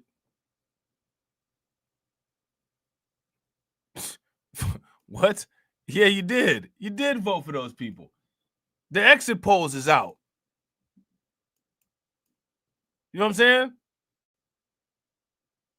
Why are people such dirty, filthy, rotten liars? Why? The filth.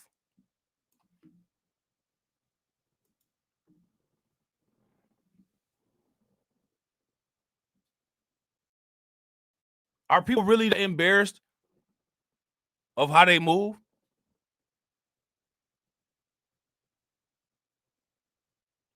Like, what's the real deal? You know what I'm saying? Act like you, you know what I'm saying? The couch that you claim that you voted on at the counselor's office and talk to your shrink. Yeah, I gotta agree. I gotta agree with you, bro. Shout out to Win Lose a Rug. Win Lose a Rug said people want to fight amongst themselves is how it looks, bro. Yeah, Conflict sells, solutions don't. Facts. Facts. And this is one of the reasons why I believe that people don't need no solutions. People don't need no damn solutions. They don't need no solutions. People go for what they need, right? They don't miss out on what they need. Let me ask you this question. How many times people forgot to drink water during the day? Never. How many times people forget to take a breath? Never. People don't forget the shit that they need. They don't need these solutions, bro. All of this shit is a want. None of this shit is a need. These people is all liars, bro. Every single one of them. Every single one of them.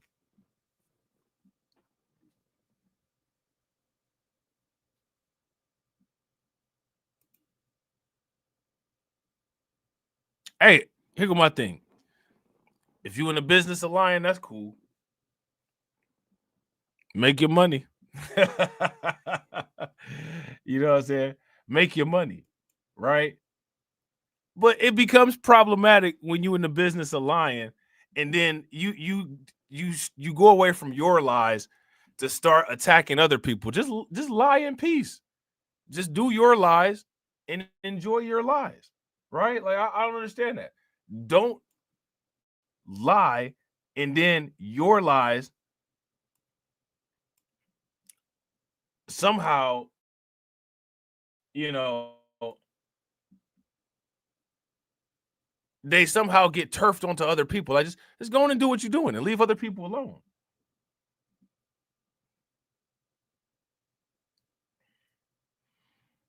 Now, shout out to Alonda. Alonda said people also spent the last 6 months discussing Hawk Tua and haven't spent very much time discussing her crypto scam.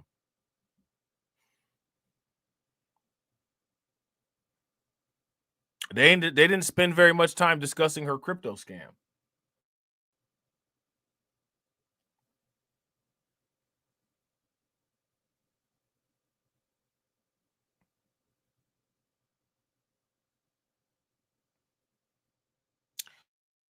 If I get a chance, we're going to talk about it.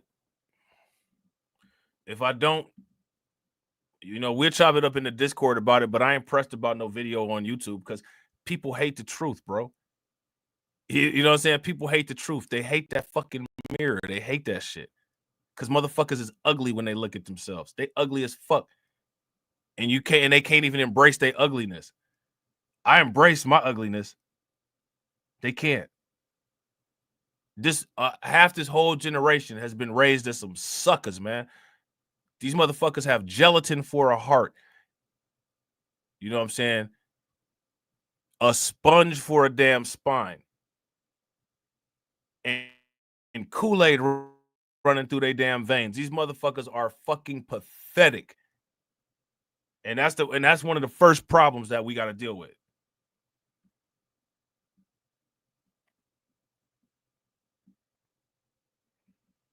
You know what I'm saying? Now, here's my suggestion, right?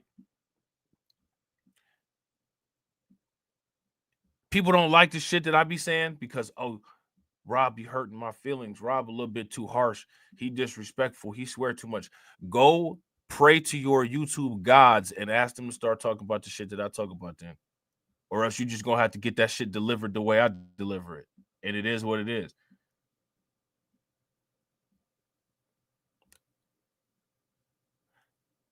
I told y'all about the crypto voters. Everybody else said crypto the tooth fairy.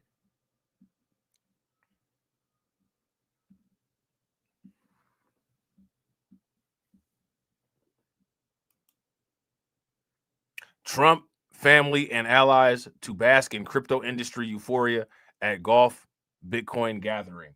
There was no Black Americans in the Whales Lounge. None. None. Where the selfies at? Where the Twitter posts at? Nobody sees that as a problem. Because nobody actually sees problems. Because nobody cares.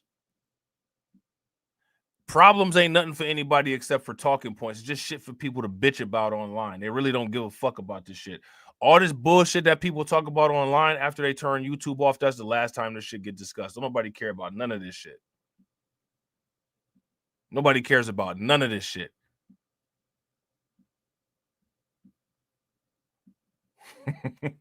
I'm so serious.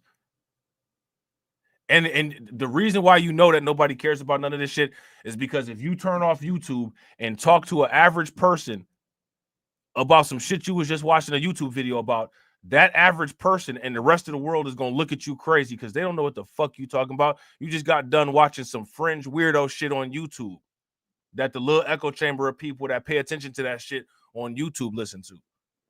Don't nobody care about that shit in the real world.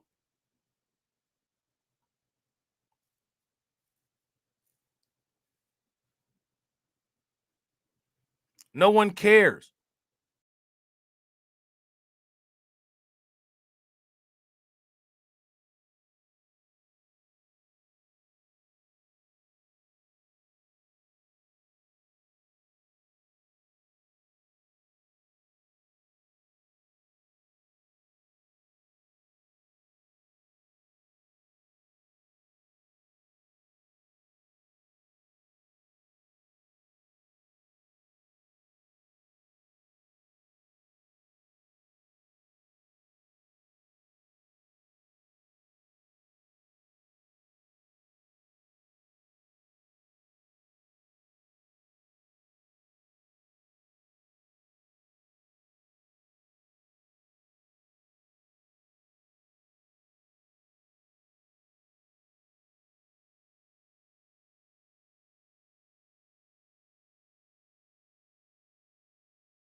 Yeah, what's good? Can y'all hear me okay?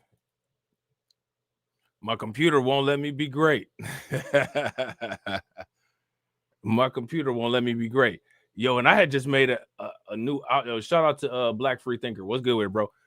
I had just made a new outro too. I had just made a new outro for Tales from the Cryptocurrency, and I had to switch computers real quick because that shit is acting dumb. But yeah, man, like that. I mean, that's for real though. Like I don't know, man. My question for everybody is, what is people's solution to this stuff?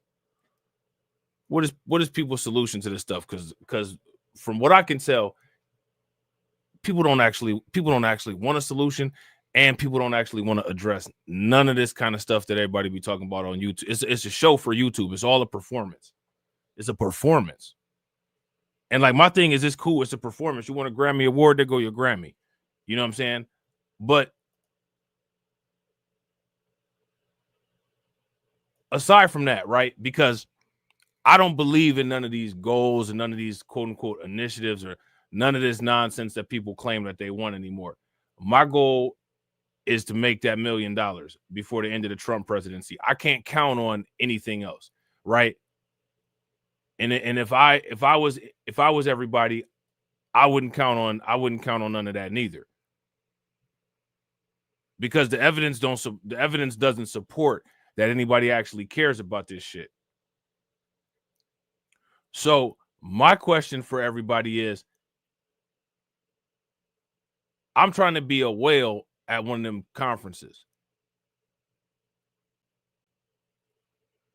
What is the best way to become a whale? Now, let me ask y'all this, right? Let's talk about Stephen A. Smith. How come Stephen A. Smith hasn't said anything about the cryptocurrency? You see, the people, they all do the same thing. As much as people talk about, well, we don't like Stephen A. Smith and Stephen A. Smith, this, that, and other. Stephen A. Smith and the people, they're purposely omitting the same type of content. You know what I'm saying? They're purposely omitting the same things. You're purposely omitting the cryptocurrency conversation. You left it out. Right? So what's the difference between a Stephen A. Smith and any of these other people? How can you call Stephen A. Smith any kind of names when you're leaving out the exact same type of information that Stephen A. Smith is leaving out? That's my question, for real. People should really answer that question.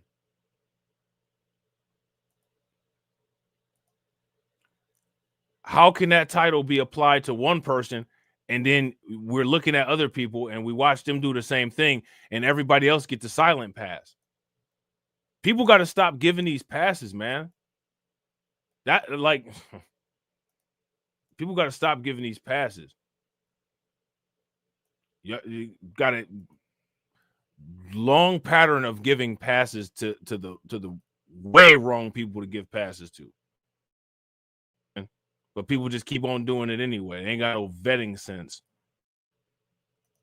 I think as long as we have nation states and we have cities and states, they're going to borrow money and they're going to keep expanding the sovereign debt, and I think there'll be corporate bonds as well. So I don't think they go away, and I don't think equities go away unless we lurch into a socialist, more communist type state. I think the argument in favor of equity values going away is you have to basically argue that the state will move to expropriate, regulate, and tax out of existence the equity values, and they could. So this is kind of a bullish on capitalism, right? This forecast, like companies invent stuff and they're able to keep their earnings, right? So it's a fairly bullish on creativity, very optimistic about technology innovation, optimistic about capitalism, optimistic about transformation, pessimistic about the opportunities for gold.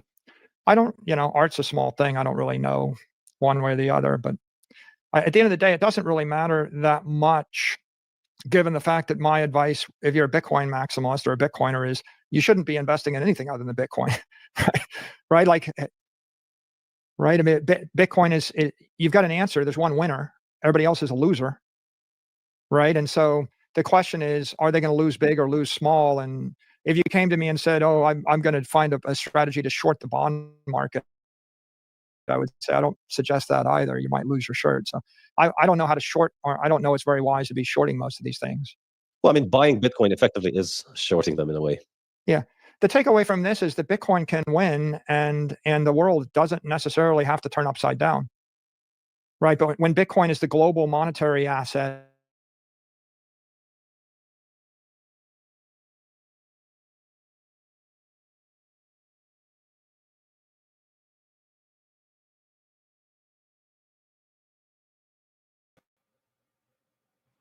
All right, I had to make a quick change real quick. You guys able to hear me? If you guys can hear me, give me a thumbs up. If you guys can't hear me, give me a thumbs down. Let's get that out of here. But yeah, man. So I don't know. I think that's something that we got to discuss, but the only problem is that the discussion won't take place. And until the discussion does take place, That'd be the only time when some type of solutions, come from those type of discussions. But people got to figure out their thought processes. And shout out to my man, Win, Lose, or Rug. I got to agree. People mad and efficient. They mad and efficient. It just, I don't, like I said, I don't know what to say at this point. And honestly, it don't matter if I don't know what to say at this point. People don't want to hear it. Right. And what people just don't get is that it just does not matter what you don't want to hear. It don't matter. You know what I'm saying? Like when people actually finally come to that realization, I think that, there'll be different and more productive discussions on the table. But until people actually do come to that realization, people going to be living in denial for a long time, man. They're going to be living in denial for a long time. So I'm going to try to throw up some videos. I'm going to probably try to throw up a video about this. XRP price targeting $5. How many people think that the XRP is going to target $5? That'd be nice if it did, right? Like I said, we need to be trying to aim for them crypto whale lounges, right? Most people don't even know what that is. And even if we were able to get that crypto whale money and we was able to get into that conference, despite the fact that it would be an accomplishment that we did that, just simply us being no one would be, happy for us or anything. All they would say was that you just want to be in proximation with white supremacists. Like, okay, you know what I'm saying? Like, actually, these are the people that we're supposed to be in competition with. And the fact that we've gained all of this money by doing business amongst each other and we able to make it to this conference, that is actually showing a competitive nature. But to divert people's lack of competitiveness away from the competition, that always comes up.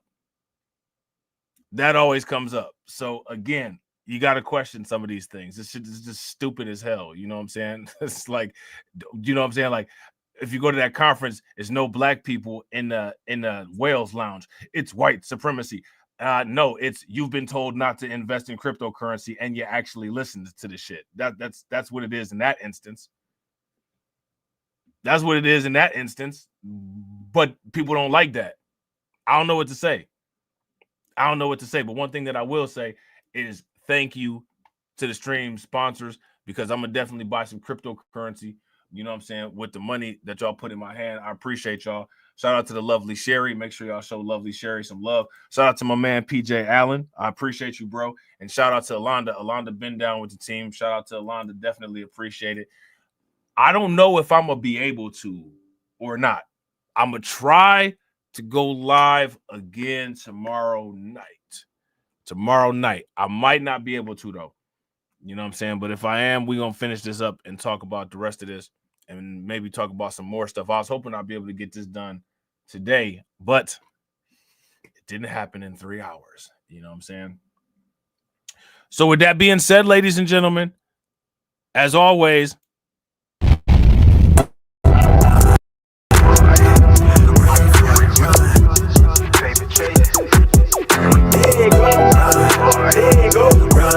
run.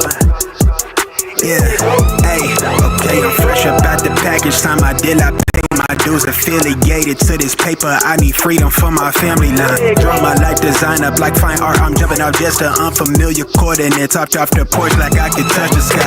Red is not one trillip. The ism talk the water out your faucet. Look at me flossing, I'm so wavy, I could change the tide. My intuition sense the hatred in your ways. You imitated forging lines, claim meaning means that's just to justify. Yeah, right. West side boy, maritime. Creole baby, my bloodline. My lungs clouded, my thoughts crowded. Say all I see is these dollar signs. Finna make a play and that sound delay. On mamas, I testify. Run for it, run. I might take paper chasing. Looking for the funds. Run for it, run. I might take paper chasing. Looking for the funds. Run for it, run. I might take paper chasing. Looking for the funds. Run for it, run. I might take paper chasing. Looking for the funds. Game recognized, game game. I'm from the Bay, okay, I'm versatile and my slang's different. I'm lane switching with the same people that I came up in this thing with. My head swivel, I'm homebound, got a target back on my backside. The cat peeling with the cast iron, better run for it. Run before I catch you. Niggas out ball it, block it. Trying to stop my blessing. Gamble with your life. Don't bet it, don't bet it. They can't stop my blessing. You do best not to test it. Yeah, you right. Real all in my blood supply. Dig ball up top, finna make a play. I catch a lot like I'm Jalen, baby. No cosign and no co-pilot. They pen pals, my flow designer. My brain signal out of range with it. My palm mission is a dollar sign. If I say it twice and I meant it right. My brain signal out of range with it. My palm mission is a dollar sign. You know cosign and no co-pilot. They pen pals, my flow designer. My brain signal out of range with it. My palm mission is a dollar sign. Run for it, run for it, run. I'm out here paper chasing, looking for the funds. Run for it, run for it, run. I'm out here paper chasing, looking for the funds. Run for it, run for it, run. I'm out here paper chasing, looking for the funds. Run for it, run for it, run. I'm out here paper chasing, looking for the funds.